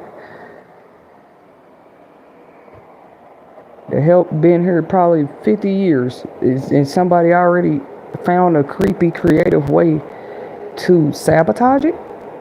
Too many people fought for the things that's all most of the masses is trying to say right now to Trump here in our country. A lot of people fought and died for us to have things the way we have them today. It's like a person only responds is, well, I'm willing to fight and die to make it great again. Well, when was it great? We can't even have it how it is now long. Literally, the closest we've gotten to just ultimate freedom. It's not working out.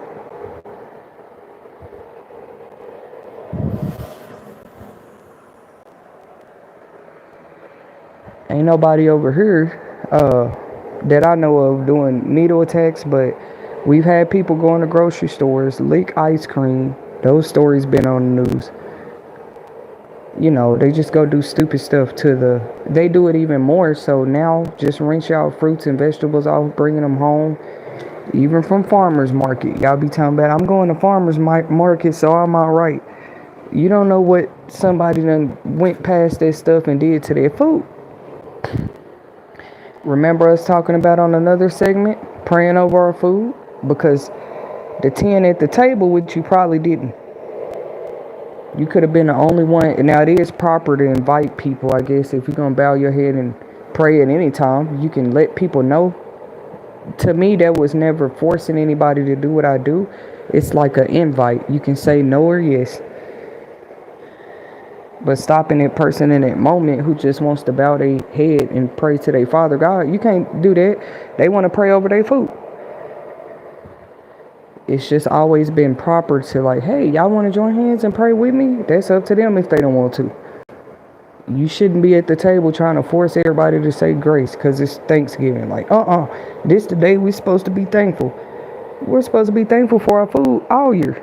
And you never knew the whole time what the processes of those foods go through before it's even in your house.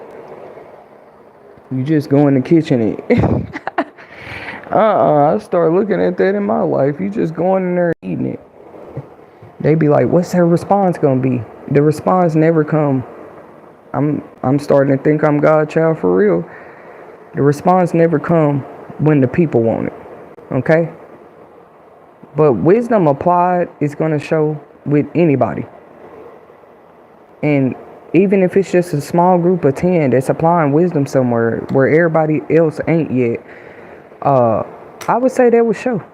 It probably wouldn't get as big of a story till later because, you know, you were doing it when it wasn't popular. But you can pray over your food, dude. We don't know what these people out here. If they can do that to humans with a needle, I immediately thought about the food. That is so stupid.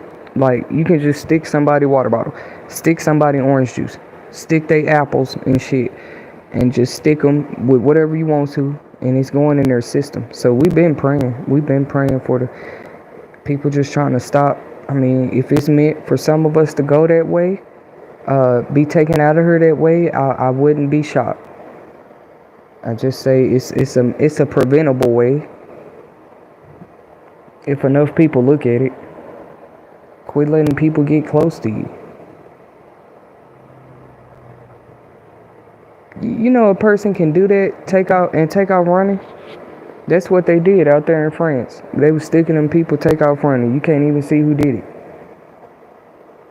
If you more isolated, just getting us back in that mind frame because the pandemic had already showed us.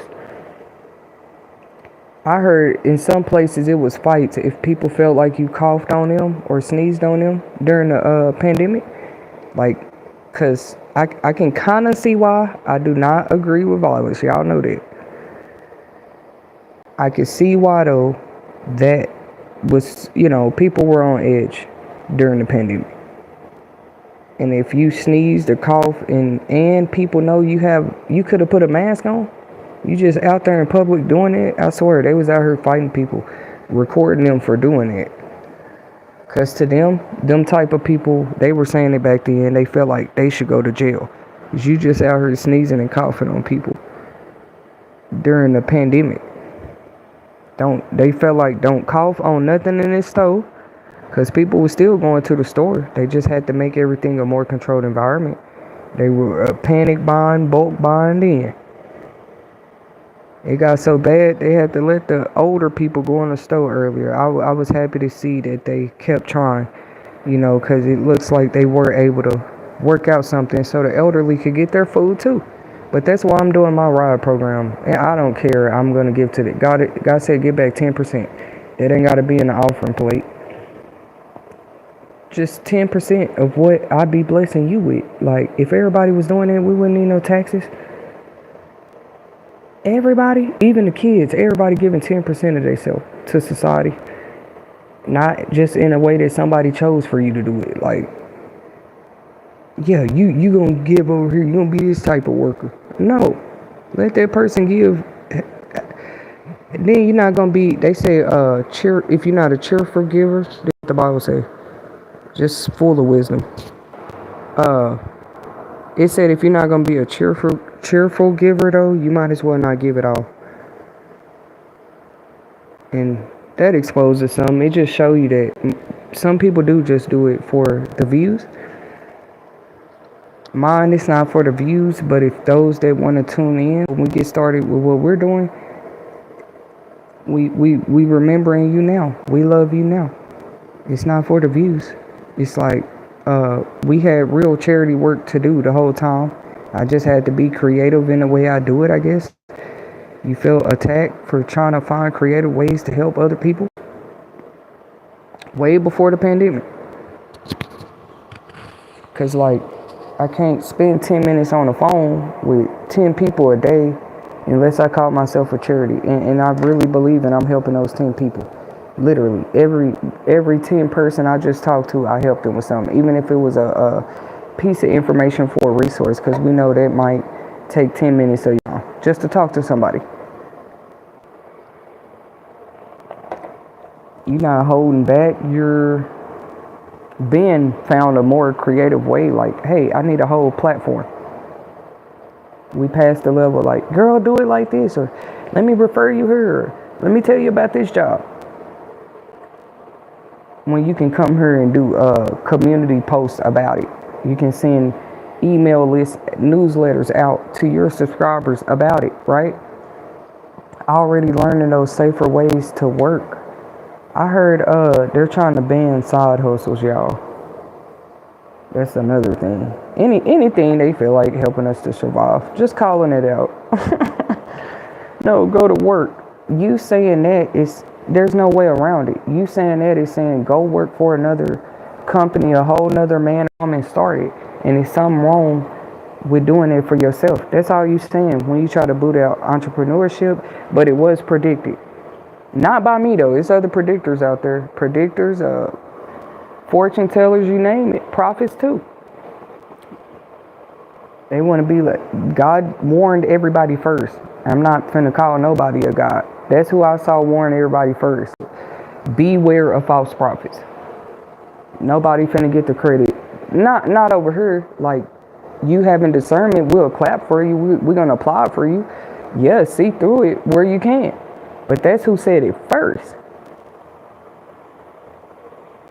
He didn't just say false prophet. False prophets are what?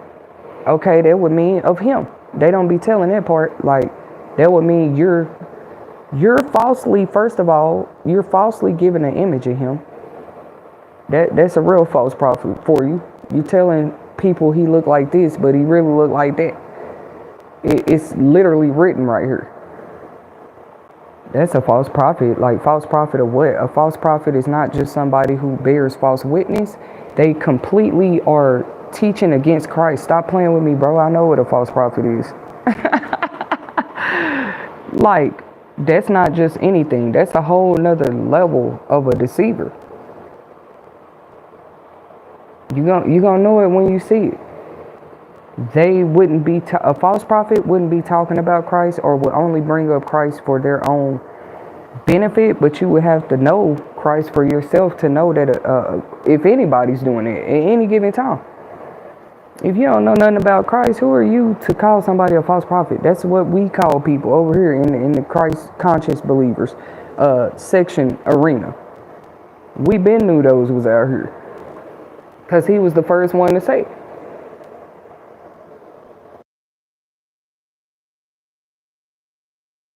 People just paying more attention now. Like, whoa, what? Maybe this false prophet thing. You can't tell me a whole country just woke up one day saying, yeah, what about those false prophets? Like, all the different things to worry about in the world right now. Everybody just suddenly religious, but the Bible said it would be that way. Actually, not to scare nobody, it said it's gonna be people you saw walking with Christ for 50 years. Their whole family walked with Christ for years, for generations. Some of them, right before he come back, right before all of this is over, they're going to walk away from God. And they've been like religious their whole family culture life, like generations. They're going to walk away from him. But then it's going to be some that was never known to walk with him ever in a generation of lineage or bloodline. They going to actually come to him. This is really how this gonna go. And then it's gonna be some that just get stagnant in the middle because they couldn't choose. And all three sound kind of scary, except the one that some of them chose God right at the right moment. Like, it really already said it in the Bible.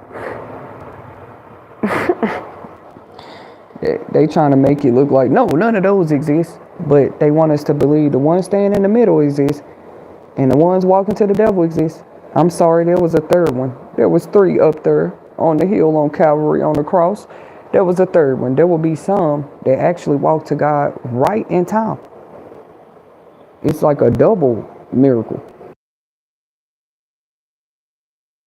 Coming to God, surrendering to Christ is a good thing on any day.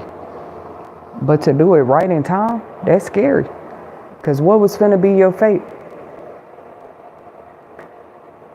And it's like they trying to erase the people, the people talking about it. To me, it's not funny. Y'all trying to they trying to erase Christ consciousness altogether. As if like, no, we feel like we made a mistake. We should have never introduced Christ to people. Christ has always revealed himself where he wants to. But go ahead, take away the books, do the censorship, whatever you want to do. That's the only way they feel like they can get down to like. I feel like they already know God real, but they feel like this is what get them what they want, the ultimate competition.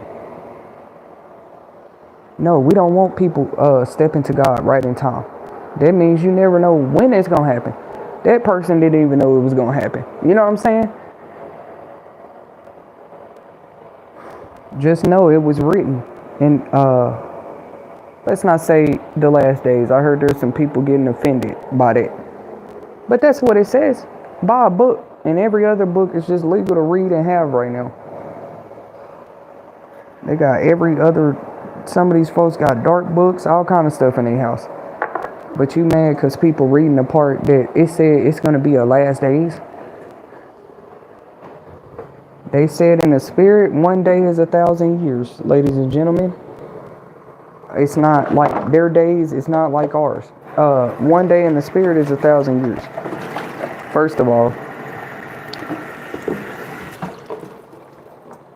so the last days would mean what? The last couple thousand years. It's been a roller coaster.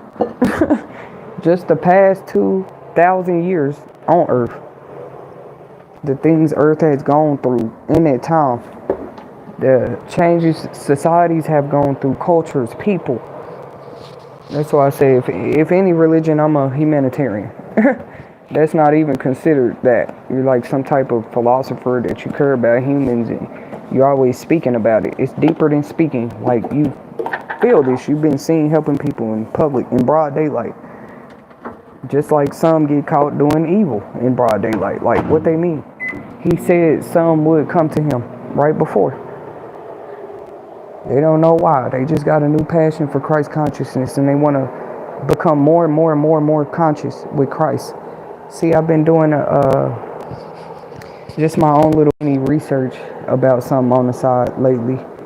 And my interests change every day. Every hour, what I might want to go get knowledge about. At least a little. I don't know if they consider it a religion, but it's called Scientology. I think it is a religion. It's like the Church of Scientology. They got many of them. And people join them every day. But you want to tell people they can't believe in Christ consciousness. It's just not right. I don't find that right. Because at them schools, they're even private. At those religions, we don't see what they get to do.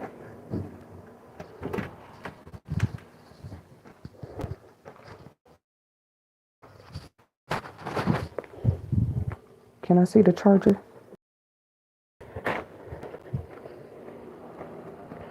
Because let's talk about that. Suddenly, I didn't like it. I just stayed quiet. Suddenly, Christ believers are cults too, and I just never heard of it. I'd never heard of it in my life. So let's talk about it. A cult to me is a cult. You know what I mean? I gave descriptions on my old channel on what that is to me. But if you have any type of services that's private and only those that believe that with you can come in there, that's a cult. That's more of a cult than the church is. Church is the doors, anybody can drive up and come sit in there, and it's been like that for many years. That's why I personally had never in my life called any type of church now that's revolved around Christ consciousness. I'm not going to call that a cult. If they say they believe in Christ there, they're worshiping Christ, they follow Christ, they believe in it. That's what churches, anybody can come to a church.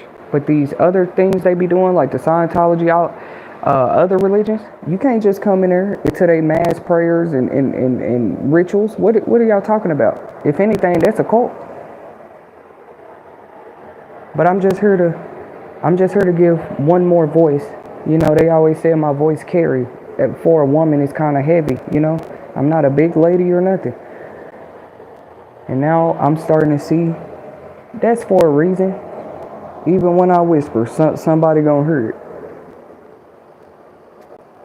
It's like at this point, let the lady speak.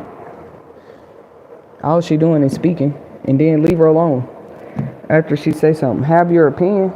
You can speak back about it, but leave her actual life, business, environment, leave all that alone. Because now you got a bunch of people that can't accept words, and that's just unacceptable. Like, society just can't communicate now. Like, opinions are just opinions. But that's how I feel about that. Just for the record, any church that you could just walk in and come in, and I didn't say join, just even visit. Churches have always been like that. Anybody can walk in through the door, honestly. Where is that cultish? Like, it's not no undercover, you know, and then it's up to them how it always went. I ain't even finna say from my experience. From my experience and other people know. What you mean? Like, you could just come to church.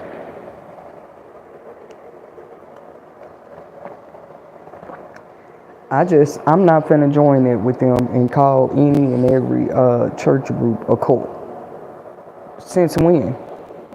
A cult is like some Marilyn Manson stuff, and they out here doing stuff, targeting people, setting them up, follow what their leader do. The Bible talks about what a preacher is, like all the different things that, and it never said like, oh, these are only in the church. It really never said that. But it does talk about what a preacher is called to do, a minister is called to do, an evangelist is called to do, a choir. You're going to probably find that word in the Bible, but like it was more like the angels singing. It's always a reference of angels and music. Even Lucifer himself was supposed to be like the head angel in charge of like the music ministry of heaven. That's a really huge position. We talked about competition, right? Imagine sitting back, competition, he's not even in it no more. Unless you allow him to be real in your life.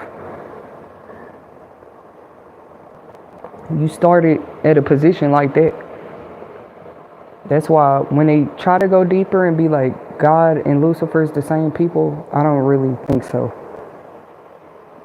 Why would God be God and a position over music at the same time? I believe he could have been. There just wouldn't have been no need, literally, for even the existence of Lucifer. You know what I mean? I feel like they're two different. That's me. How can he be holy but Lucifer at the same time? He cannot lie. It says that. God cannot lie. He don't know sin or evil. He don't associate himself with it. But yeah, this tells us this was Lucifer's whole high position over music, and we know that the angelic songs and choir was probably beautiful. David himself was a musician. Not just playing around on the guitar and playing with it. He could play it. Like a harp is probably one of the most beautiful sounding instruments to ever exist. So imagine the instruments there. Okay, so we was talking about the competition. And just like maybe if he see a music anointing on us a little bit, why he comes so hard for those?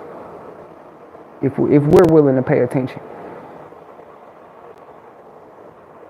You know what I'm saying? Like maybe coming from a jealous heart like Satan's, like he don't want to see you doing anything close to what his position used to be, because then you would just be constantly reminding him of how he's not even in the competition, bro. Only you create that. Only you create that. There was no division in Christ. Now wonder they trying to erase Christ consciousness.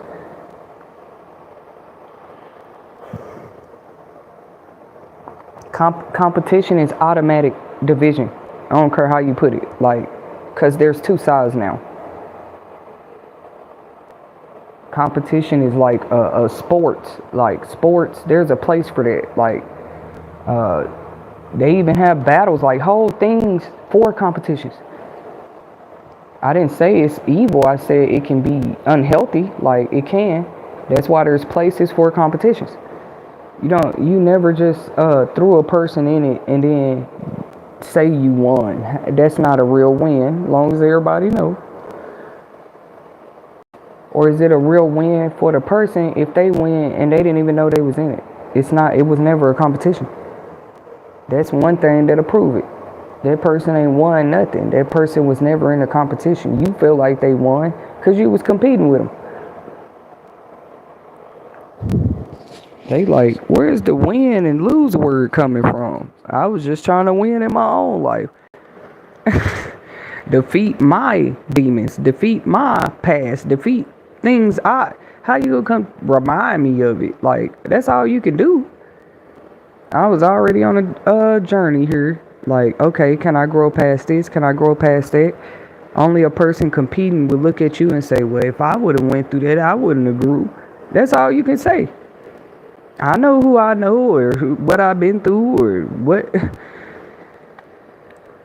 At the end of the day, when it come down to competition, that's all a person can say. Like, even where it's safe to compete in sports, they shake hands before and after. Okay? The competition. That's a whole part. If you even watch professional sports competitions, they're going to be shaking hands before the whole teams and after they win or lose. So the devil real, man. He don't even want to shake hands no more. Like, bro, I could see the shaking hands in the beginning part, but if you shake hands, you're agreeing to be in a competition, though. That's what that's all about. It's whole symbolism right there in sports showing you. Once you shake the hand, you have now agreed that, you gonna lose or I'm gonna win or whatever. It's very rare though, y'all, even in life, that a game gets all tied up, but it does happen. It's just rare. It can definitely get tied up too. A competition where it look even, like, man, it ain't no winner. They both good. That's how the devil wanted to be. So he's standing there with us at the end. He rather it be that. No, I had this win with this person, knowing they was trying to sabotage it the whole time.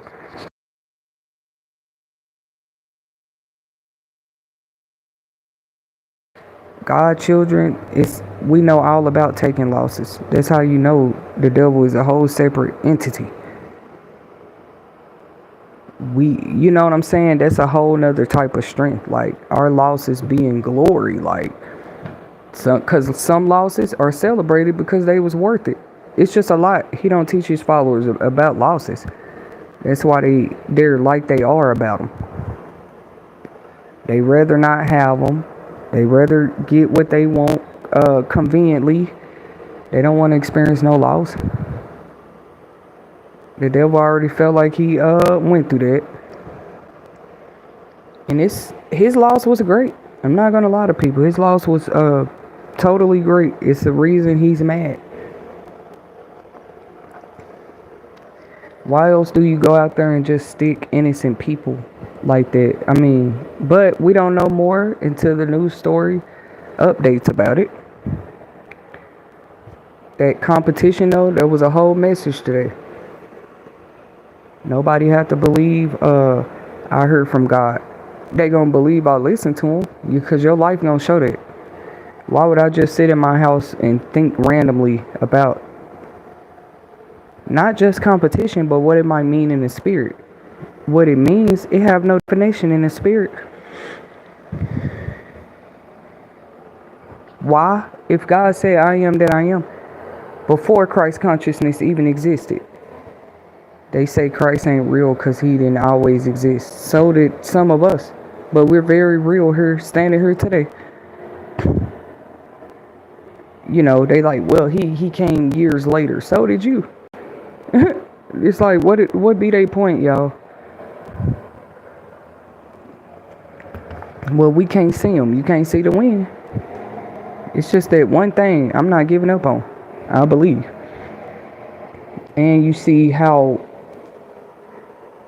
the walls are closing in a little bit, as in, like, yep, we finna try to squeeze this completely out of people, because let's blame the war on Christ. And it's the ones who believe in Christ that's causing all the problems. And I tell you today, ladies and gentlemen, they can see the evidence right in front of them. Like, clearly you see who's doing it. It's not the Christ people. Why erase Christ consciousness? It looks like the ones that follow it, for the most part, are really, they in their own business. Like, really, their own level of glory. Like, they didn't ask you for nothing. They not bothering nobody. There's a lady that's went viral. She just goes down the streets because she wants to. She might be a little like me, the direction I'm going, but I'm not just going out per se to preach. If God take me that way and I end up talking about him out there to the people, that's what happened. And we're gonna catch that on camera, because they wanted to catch everything negative on her.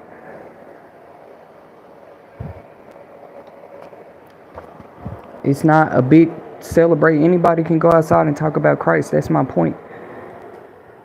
It's like we've been looking at it. We look at it. Who started talking about them and what started happening?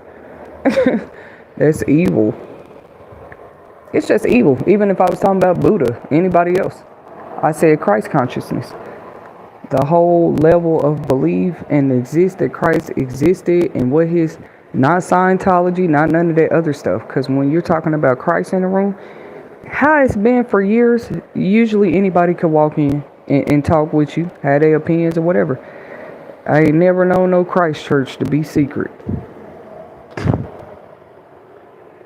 But they was like, yeah, them cults, they're just a bunch of cult groups. That's what they saying now. You know, speak for yourselves. Cause y'all the ones have the secret lodges, temples. Go to another culture, mass temples, and try to pray on their walls, and they didn't know you was coming. Some of that stuff is secret stuff.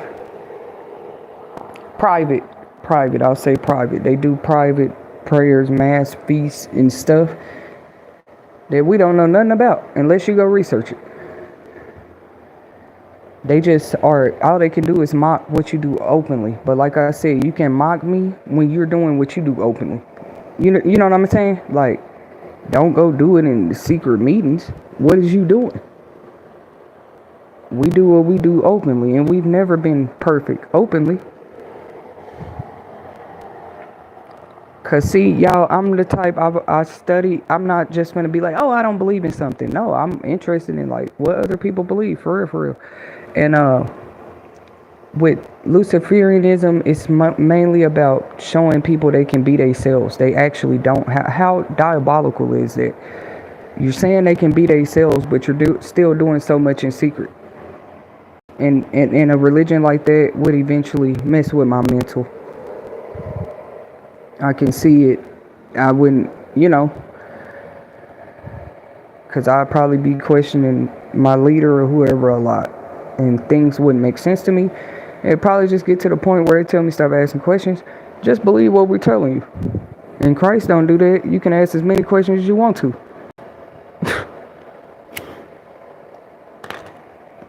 That ain't nothing but a backflip. You're trying to backflip what some other people doing, so you can come after the Christ consciousness believers.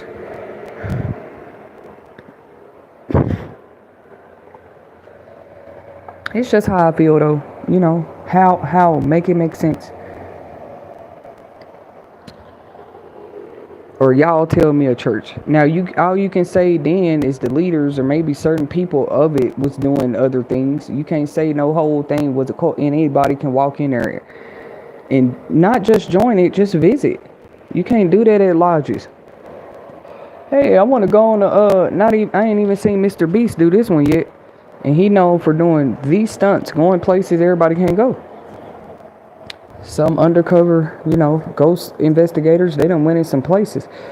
But some of these religious things they do, you can't just walk up in there. But we the secret, we causing a problem. Everything we do openly, just know that. And you're not competing with that until you are living 100% open. You can't put it on one life. Well, this person is quiet. I'm going to say she live in secret. That's crazy. That person can pop out when they want to and talk. They know they rights too.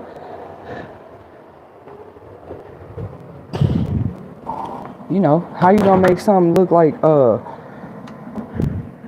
they doing some secret spirituality. We got proof of up and down. Y'all secret. The y'alls out there, it's just it's too many. Do what you do, and nobody is judging it until what you're doing is affecting them. I'm talking about to the point where they might not make it in life. They done found something else that works for them. You gonna keep going to what you do to stop it. That's stupid.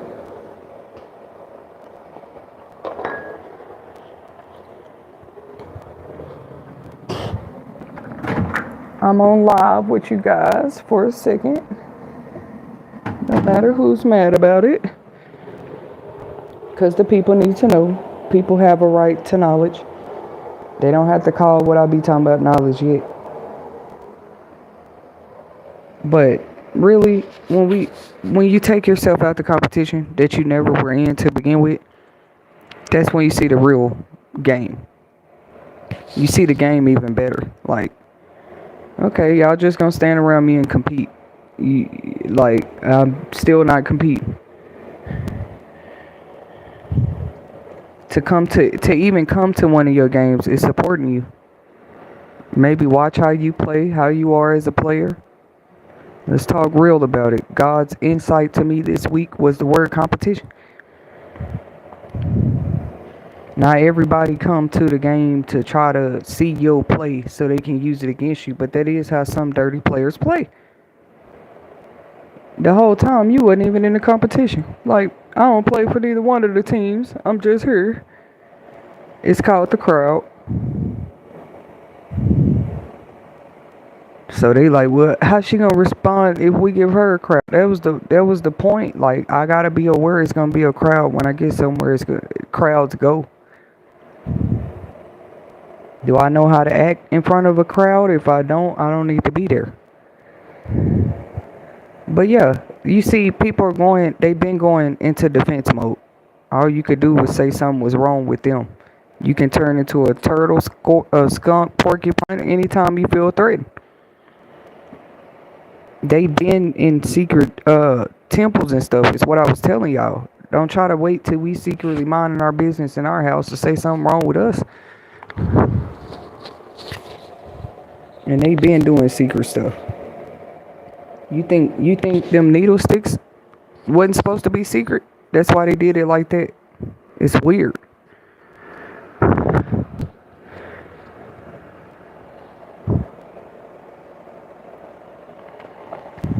Whoop. The truth is still the truth. It just remains. And it's sad that they showing you. There's like gatekeepers like, no, they can't know that yet. When it could be saving lives. So like I said at the beginning of the stream, I pray for those that messages were supposed to touch, or words or messages I got, and leave it alone. How much more control can I have? Like, all you do is see whatever start happening, but that can always be looked at later. Like, was that person trying to give whole warnings? People like to play stupid games. I'm gonna let them, That's all I can do. You try to give warning after warning.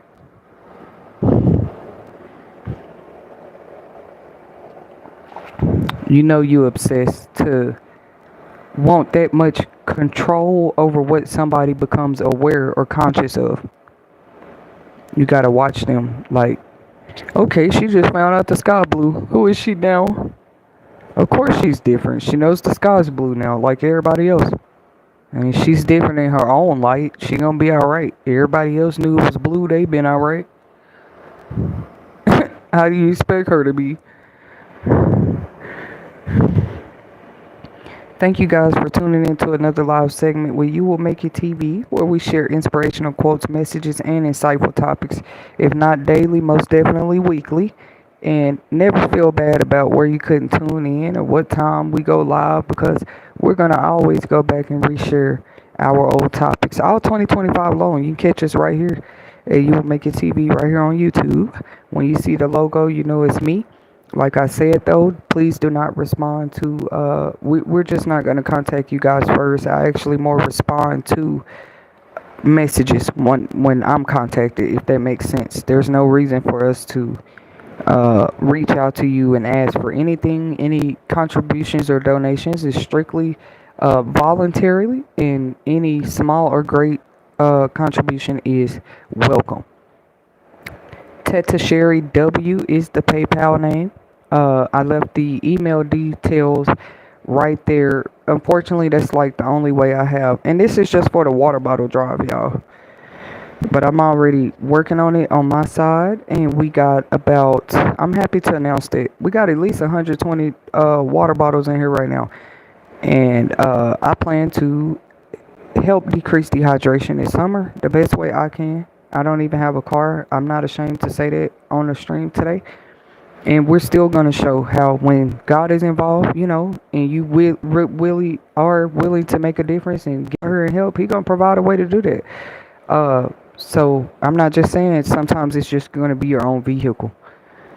You got people out here have their own cars. You know what I'm saying? Don't mind taking you out here to do. We're not just gonna say God's work or the Lord's work, but charity work. It's always our job. Not just, well, the homeless are out there and we found every reason they are, so we don't have to care about them anymore. Obviously, you don't know their stories. Can't one person pay me to believe they know the literal story of every homeless person out there now. I'm sure somebody being evicted right now. Somebody finna be homeless next month. Like, you don't know everybody's story. What they had to fight through to keep each and every home they had. So, and that's just where my calling is. That's why I can probably easily move people about the subject, but it's very real. Please remember to like and share. Even the likes though, we understand that, but you feel free to comment as well or out to us at soulworkimages 11 at gmail.com for inquiries, questions, and comments. If you even probably want to see us do an insightful topic or maybe do questions and answers, what's my thoughts? I was going to set up a lounge. I ain't going to talk about it. Call it the thinking chair. But just a safer think tank for us, Why deem people crazy because they think alike? Put them in a think tank together. Put them in the thinking chair, like Blue's Clues, and we sit down and we talk about it. You know what I'm saying? But we're definitely growing bigger, water. That's our plan to keep going here. We told y'all how y'all can make those donations and contributions as well for the water bottles. If you're on drugs out there too, you need water. I don't care. I still care. You need water. You're gonna be thirsty. I don't know if I can always make sure they're ice cold for the people, but if y'all want to help though, like I said, I put the Gmail out there. Sometimes you just gotta take them in the trunk and pass them out like that. But I need a cooler. If y'all just want to know like what might help right now, I need a cooler. I'm be investing in ice. I got one in my cart. One of the maybe I'll start a registry. Ain't that what it's called? Cause like personally, guys, I never did a registry on Amazon. I've attempted one with Target and Walmart before, but not for YouTube. These was back in the day when I was having my older girls trying to set up the baby shower registry. But I know they allow you to do that for different reasons. So maybe that will be a better way. These people, I don't like doing GoFundMe or shouting out my PayPal, honestly. Y'all, look at the times we living in. And it made it harder for us that do this kind of work on the side. Period. That's where the scammers chose to go attack. Literal non-profit organizations, people trying to help people. Let's be honest. That's what we're seeing. Anyways, please stay tuned. Hit that subscribe bell because I might go ahead and do that within the next 48 hours. Until then, I can still do what I'm doing without a cooler, though. I just know it gets hot. This weekend, anyway, where I'm at, it's for sure. Some places already getting in the triple digits, but here for sure it's supposed to be in the 90s. But hopefully I'm just triggering the response in other communities too. Now some communities have to stop to being able to pass out food, right? Like where I'm from, they used to churches, anybody could just go out in a car, bring the pot of food. They used to have it set up too. Like they bring their own tables. They didn't ask anybody anything. They packed that up, cooked that stuff the night before, and go pass out phone plate dinners to the homeless. But see, maybe I just come from a different type of place, but that's something that was very prevalent. It was very introduced to my life at an early age that you can go out there and be charitable. What you see is people saying, well, if she believe in it, why we haven't seen her doing it more? First of all, I haven't even been in my home state in a minute, but we're not finna get into that. But anywhere I'm at, I have noticed that there are homeless communities. People that could use them old clothes you just threw away in the dumpster. They could we don't even be asking. Crown, that's what I'm saying. Crown Publishing, my business, or You Will Make It TV, anything I'm associated with would never reach out to you first and ask you for no money. This, I guess people, I don't know what they think. I said what I said.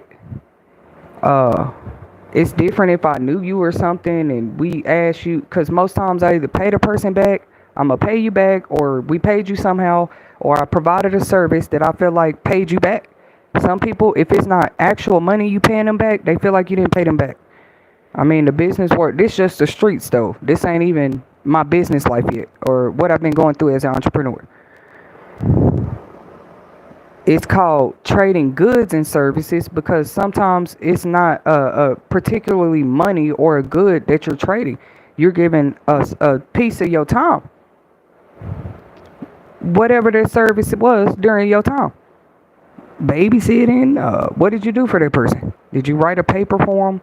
Did you buy them a did you support their business, put $500 into their business? I have those type of experiences though. So I don't know where they thought I graduated, what they thought this was. This channel over here, that's what started it. That's what started it. Like, hey, what do the people need? You was hustling on your own first for longer than now.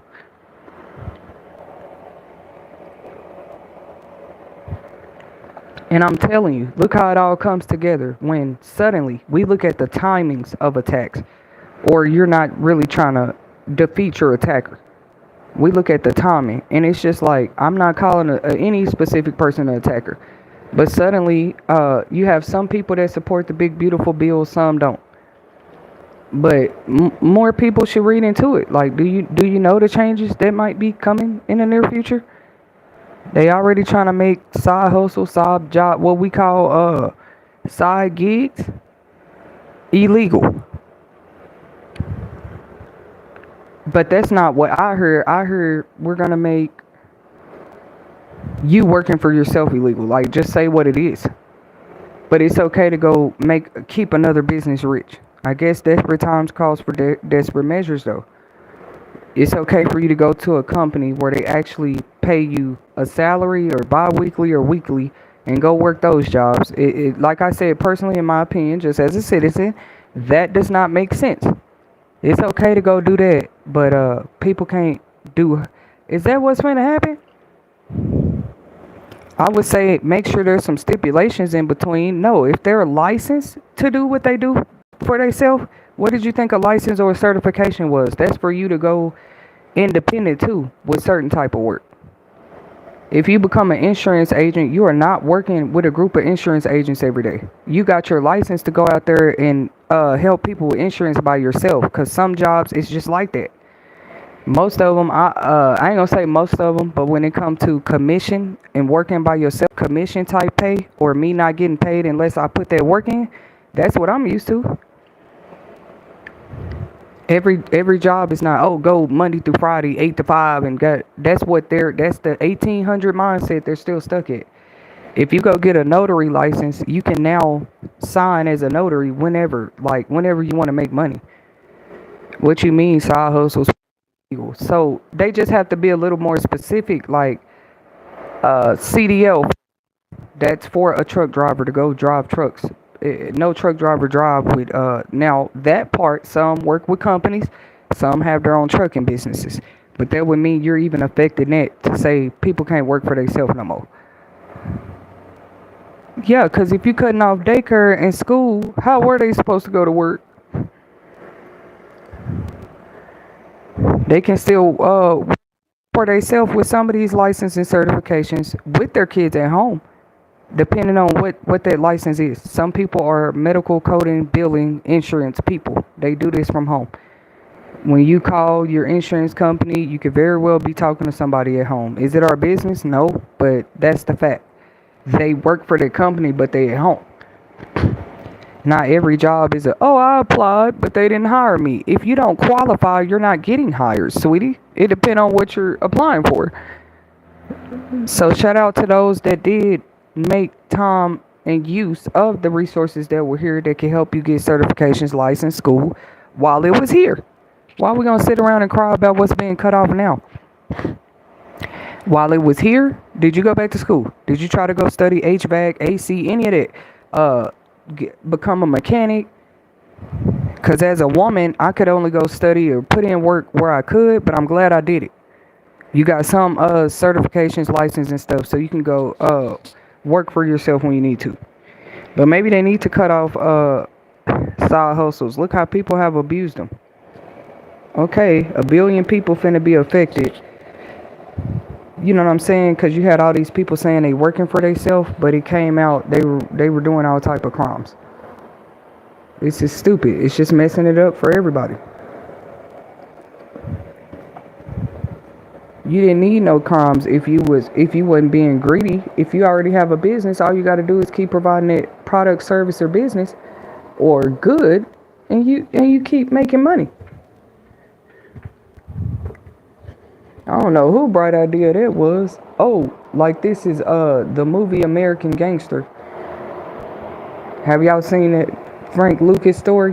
How he got his whole everybody he knew, the town, everybody, whatever. That's Frank Lucas story. But I'm not talking about the part he got all the people he knew involved.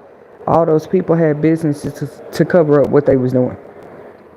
They can look into that all day with me. If anything, I've been struggling to get mine off the ground. Like, I don't have no background stuff going on, trying to cover up nothing with no business. That's why I'm going to keep showing it. I'm going to keep growing mine. We're just extending over here. Ain't nobody got to just stay stuck on podcasts. We trying to go outside now. What's happening out there? You know what I mean? What's happening out there? Am I missing everything? We can go outside. You could go outside the whole time. Some, we want to get into film, TV. Ain't nothing wrong with becoming an actor, actress. I've met a few, probably not on the big level that y'all know, but it's people that we're trying to get in. You know what I'm saying? Like, and they do be busy. You're not gonna see a person like that every day no more. Like, you're now trying to land gigs and do what you do.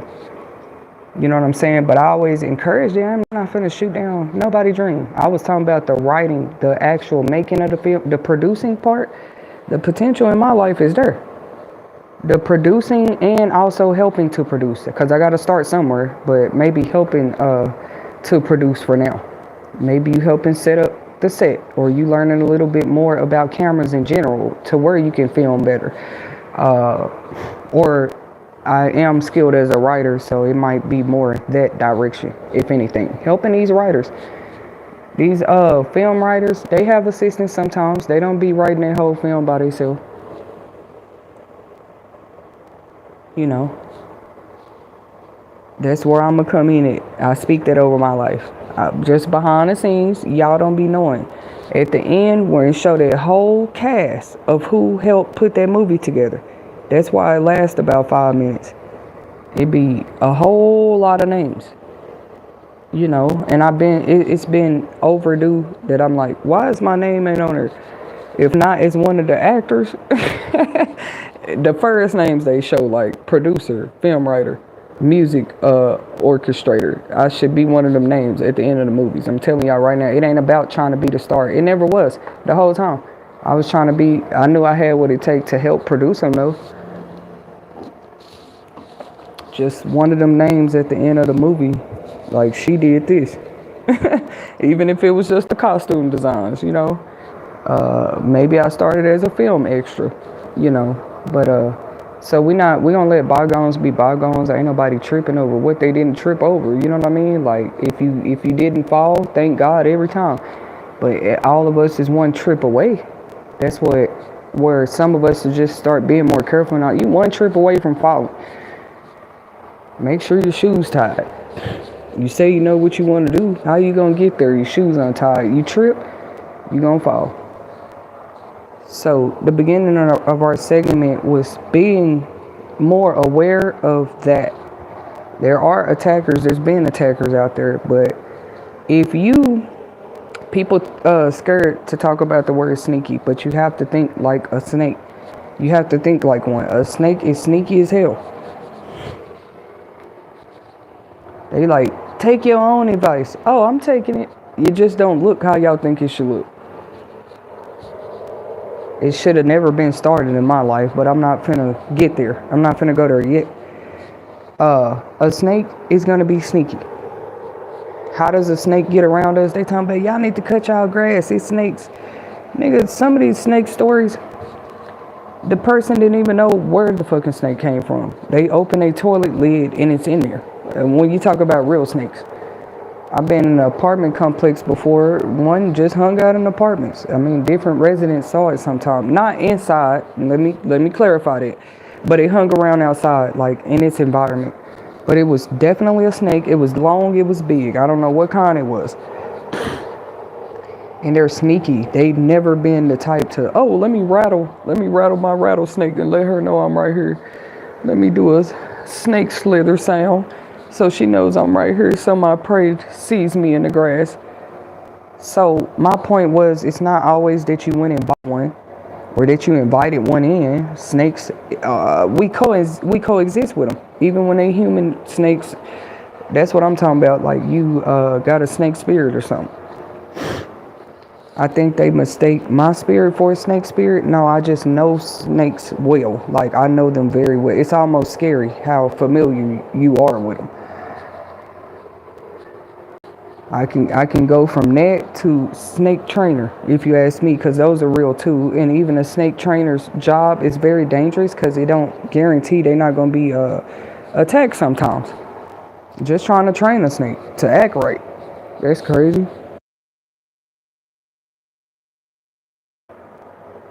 That's the one species, y'all, because it do prove to us snakes can be trained. I've seen them right here on YouTube. People with, I'm familiar with all kind of channels. I don't know what they thought. I don't just watch into one type of content. I be on National Geographic, all kind of stuff, But you can train a snake. Y'all should still be shocked to know that. The devil probably don't want people to know, I'm telling you, and it's not a job for everybody. But you can train a snake. They have them as pets. They be trained before they get them. So it's different ways that snakes come into our lives. And for the most part, snakes are wild animals. They're not trained. Some believe they're not even meant to be trying to be trained. That's just something people do. They train lions. It's called taming it. I had to get familiar with a few of those, like you don't know what a coach is. How you gonna become a coach?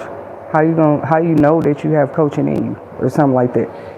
So maybe you had to be familiar with snakes. Your calling or purpose could be snake trainer, a little bit in there somewhere. Just imagine another person. Your daughter just want to go pick up a snake because she saw you do it. That's where it gets dangerous. Because, sweetie, you haven't been trained to hold these like I can.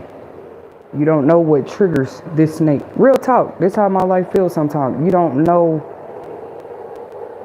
But they looking at you like, but you holding it. No, I'm training this snake right here. You saw it hissing, biting at me at first. It's dangerous too. It really is. But, it was learning. It was learning.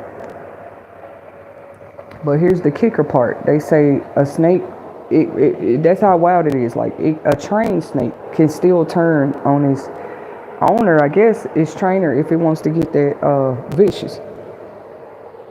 So like I said, snake training, alligator training, certain animals, the people that tame them are very special people. They just be like, oh, that person loves animals. Bro, it's deeper than that. They love them to the point where they not finna be biased to the snake, first of all, because they understand every species, every creature out there. They understand that they have their own meanings, how they live every day too. That's deeper than the love for animals. Like maybe that person feel like they was attracted to snakes from an early age. It's people out there like that. They love snakes. I brought it up as that's where it got dangerous. Like people got in a competition of, look what I can do.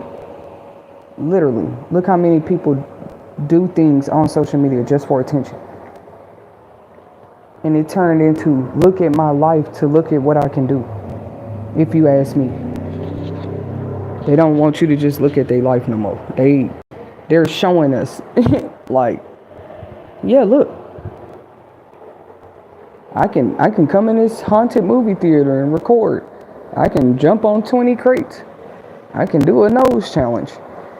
They want us to see what they can do. I'm not calling anybody snakes, but the two topics correlate. There are more people. The competition is like, look, I got more. Play with me if you want. That's what I feel like I see. It's like a competition of who has the most favor. And favor has to do with like pull, like power, like favor is different, because just getting to do what you want to do, that's already spoiled. Like you on some type of pedestal already. Favor is you did whatever you want to do, but you still didn't get your way, or you know, compared to that person you competing with. That's why I would say, why compete with a person with favor over their life? What's my example? A snake trainer. That's a person with favor over their life. You can't do what they do. You can't go out there and feed an alligator and it not turn you over in the water 20 times like the alligator trainer just did. He can feed that alligator 10 fish, pet it on the nose, make them do backflips. I seen them do all kind of stuff with these alligators. The trainers, I knew I was watching it for a reason. Like I could be watching a video like that, but I'm seeing it symbolically, spiritually, like the whole time. Like, wow, that's a special man to train a whole damn crocodile. Let me listen to their story. And he be, you know, the stories that come out like, oh, I've been having this crocodile since he was 3 years old. Oh, okay, that make more sense. You just trained that big, you know. It make you wonder. This one guy, he had a farm of crocodiles. I didn't know they have those, like alligator farm. It's nothing but alligators. Y'all might know who I'm talking about. Shout out to that couple, by the way. If they still out there doing their thing, they just do a vlog of their alligator farm. Even if they invested in it just to make the money, they were smart. That's something people want to watch. You sitting up there training alligators all day. His videos get they already in the millions of views because people all over the world like alligators. You see what I mean? Just like what I'm finna do. People all over the world may not care about the homeless, but they know they exist. No matter where you go, I heard in Dubai, one of the richest cities, there's homeless people there.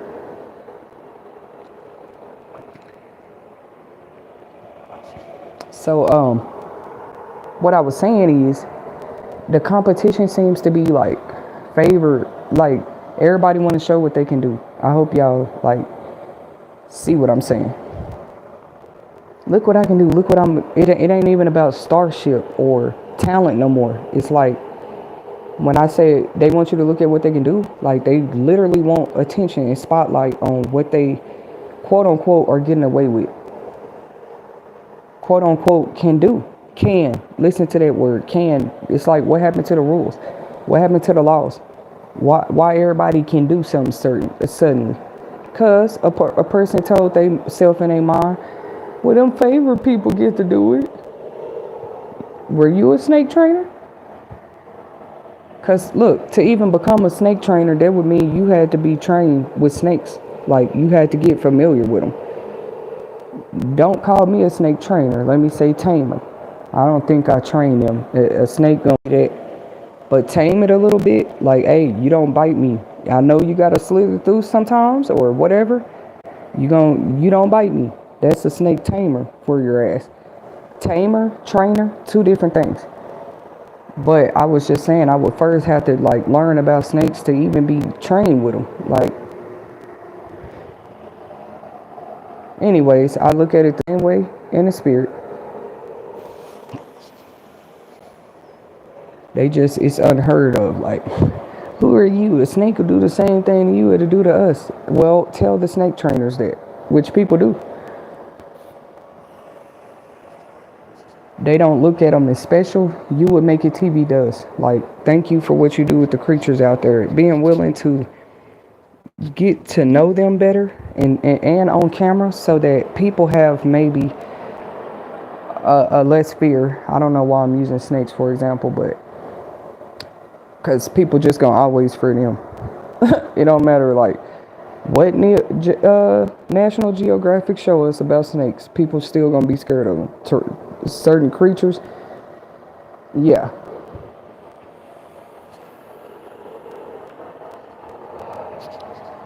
You know, because they might say, well, who are you to tell a snake don't bite you? Well, come ask me. Don't just start attacking it and try to send 20 more snakes and then wonder why they got tamed too. You just had that opinion delusional the whole time, asking who I am to tame a snake. Because if you come ask that person personally, you probably would have found out, yep, I was raised around them, I saw them, I've been holding them since I was 5. Whole snakes.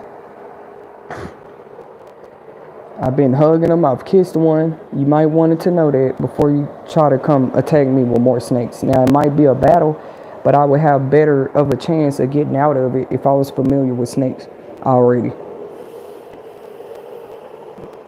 At that point, all you can do is try me by the species, right? And it's like they find out, like, oh my God, she really did. Like, it don't matter what species we see. She have a way with snakes. That's crazy, right? She have a way with snakes. Like, she can, maybe in the beginning, the snake got the woman. They're seeing a new thing. And God said in the book of Jeremiah, I'm going to show y'all a great and mighty thing. I'm going to do a new thing.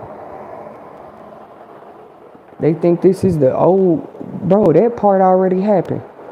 But now it's, well, she must be a witch. She's in control of the snake now.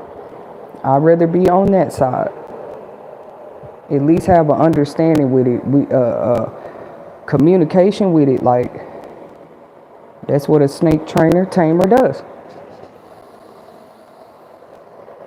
And that snake know every moment that it's around me. Like, I can squish you at any time.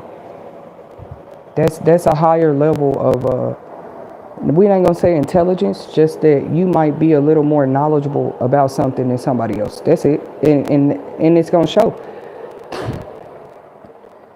Damn, if she come out with just a few bites, but she had 12 of them on her, she know what she doing with snakes, bitch. It was 12 surrounded. Out of that 12, 6 of them was pythons. They was all venomous. She only get bit once and she survived it.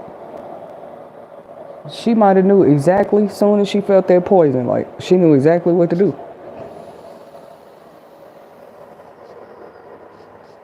But I say women, if we looked at it, once again, it was allegedly mostly women. That's what's scary about that needle attack that happened in France, who were attacked.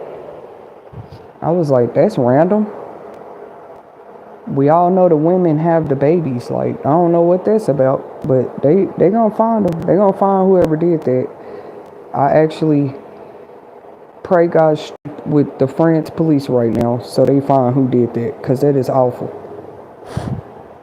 I pray he give them the strength, the resources, the tools, everything they need to find who did it and find out why they out there doing it. Because why would you just stick women?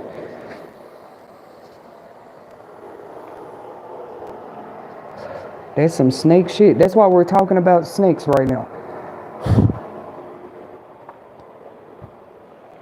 You like, well, as a snake tamer, what could you have done at that event to protect yourself? That's it. As a snake tamer, you don't go. I'm sorry, it affects the economy. The concerts make less money. The artists make less money. But are people even safe? They supposed to put their life on the line to come see you. That's what it's turning into. Some people, your life is on the whole line just to come see them. That's how it's gonna be. It's like, is it worth it? You're going to get in that car, going to get on that airplane to go see a celebrity, let alone a family member, a friend. Some people, yep, they going on these trips. It's the summer again. We talking about it. They going on these trips, not coming back home.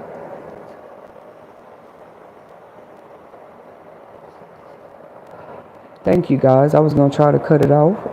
I'm getting off live now. Hopefully there was a message, an insightful message here and there, an inspirational quote you picked up out of this recording.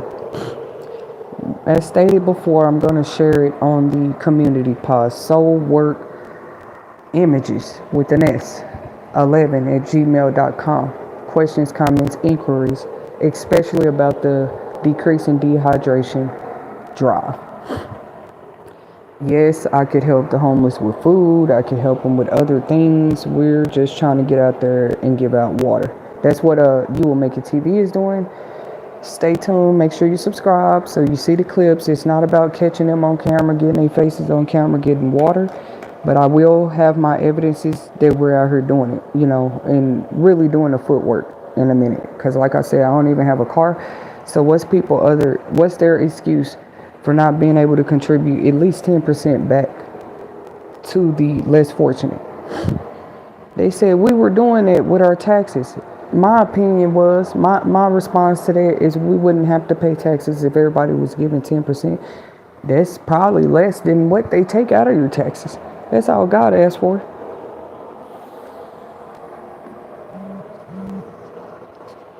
That's all he asked for. They make it complicated because we all know the more you tax something, the more somebody else's pockets is swelling. I used to like when I was into drop shipping and reselling. I also have experience in retail merchandising. It's just a way God gonna probably use it all together. We never want to we teach that here at You Will Make It TV and at Crown Publishing Content. We teach that you never disregard any experience. Those are your coins. Those are your real golden coins. Even if your first job was a janitor, you never disregard that. Anybody else can, you don't. Everything you experience, whether it was bad, it was good, that's what the good Lord taught me. You benefit off your own experiences if you want to. How dare 10 million other people be eating good off of your experiences, but you not. You never let your life turn into that. They know you used to be a janitor. They know how you kids got here. They know everything. But they're your experiences. Like, they forgot. Who experience was it?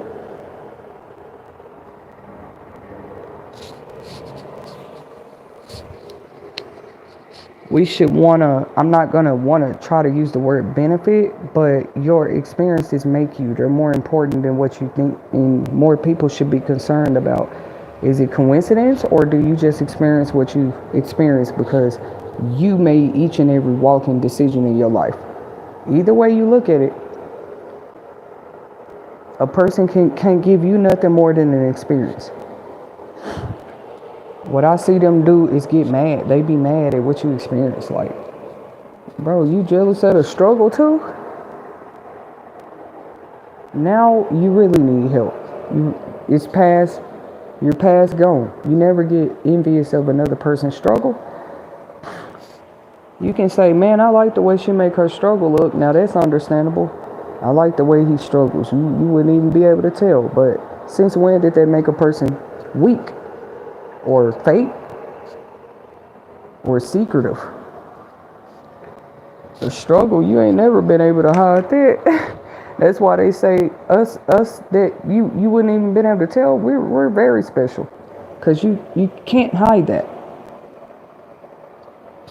It's gonna be signs and evidences of it every time. You can't hide no struggle, and we never had to. Where we come from, nobody made us feel like we gotta hide our struggle. You might probably wasn't as accepted in certain groups, or like, come on now, you struggling. But it just wasn't a thing where we from in the South that you're gonna down, hurt, or any of that because a person's struggling. That's why it's called Southern hospitality. Y'all know what hospitality is? It's like you quick to try to help somebody, be hospitable to them. That's why you didn't hear Western hospitality, Northern hospitality, Eastern. It's always Southern. And I'm glad I'm from there. I'm not forgetting where I came from. So you can never hide the struggle. That's all I was saying. If people can't do that, who do corporations think they are? Car lots, insurance companies? You can't hide your struggle. None of us ever could. And it's stuff that come with that. Unfortunately, an outside person can see you struggling. That's the vulnerability that comes with struggling. You cannot control how they look. So we do take our compliments serious when somebody say, I like the way you carry your struggle. You wear it on one shoulder. Some people put both straps on when they put their backpack on. Girl, I lifted your bag. It felt like it had 10 books in it, but you had it on one shoulder. Leave the people alone. That's between them. If they want to tell a person that, like, I like the way you carry your struggle, don't try to make it look like nothing else. Because the struggle, a person can change it if they tired of struggling. That's it. They can't hide it. Now you're a functioning struggler. You got functioning alcoholics, functioning other stuff, all kind of addicts. But you need help too if you're struggling. Like you just, and that's a lot of people. They feel like that's their position right now. I'm struggling, but I'm used to it. Or I'm struggling, but I've accepted it. I'm struggling, but then it's always a but. Just don't let nobody play with you because you're struggling. You should be so busy. When a person's struggling, why so many people around them? Y'all probably like, no, they not. They're around you with money. No, people have people around them struggling. They want the front row seat to see it. The struggle has become a show because it's like certain people, it matters to them. People seeing how you doing it. And they like the way you struggle. But that don't mean, oh, that person's fake. That's fake. That's a fake hair. That's fake this, that. Now listen to their words. Ain't nothing fake about that. A person knowing the struggle so well, as soon as God bless them, they ready to get outside. They not asking y'all nothing and go help somebody else. Even if it ain't somebody they know. Them people that's what's wrong with them. They don't know people. So they homeless. They out here. They ain't gotta know me. They just remember I was trying to get water out here. Thank you guys for subscribing. I'm not going to repeat the news again because I already did that. Not the France news, but this right here. Feel free to keep us all updated in the comment section. As y'all see the story progress, the info be released about it, because we do need to be aware and be protecting ourselves when we go out to mass event sites. Especially if you're taking your family out there, but even if you go on vacation alone, that's tragic. But look how many more stories, people just going out of town. Maybe that means go sit down, because look at the attack. Yep, and don't blame us, blame the attackers. Everybody should stop going out of town then, because these people keep going out of town, coming back with horrific stories. It's like they're trying to slowly push us back into the old-fashioned colonization. Everybody stay where you at. But even then, they traveled. Didn't nobody just stay in Virginia because they was in Virginia. California, like, people been traveling. Thank you guys. Make sure you subscribe. Until next time.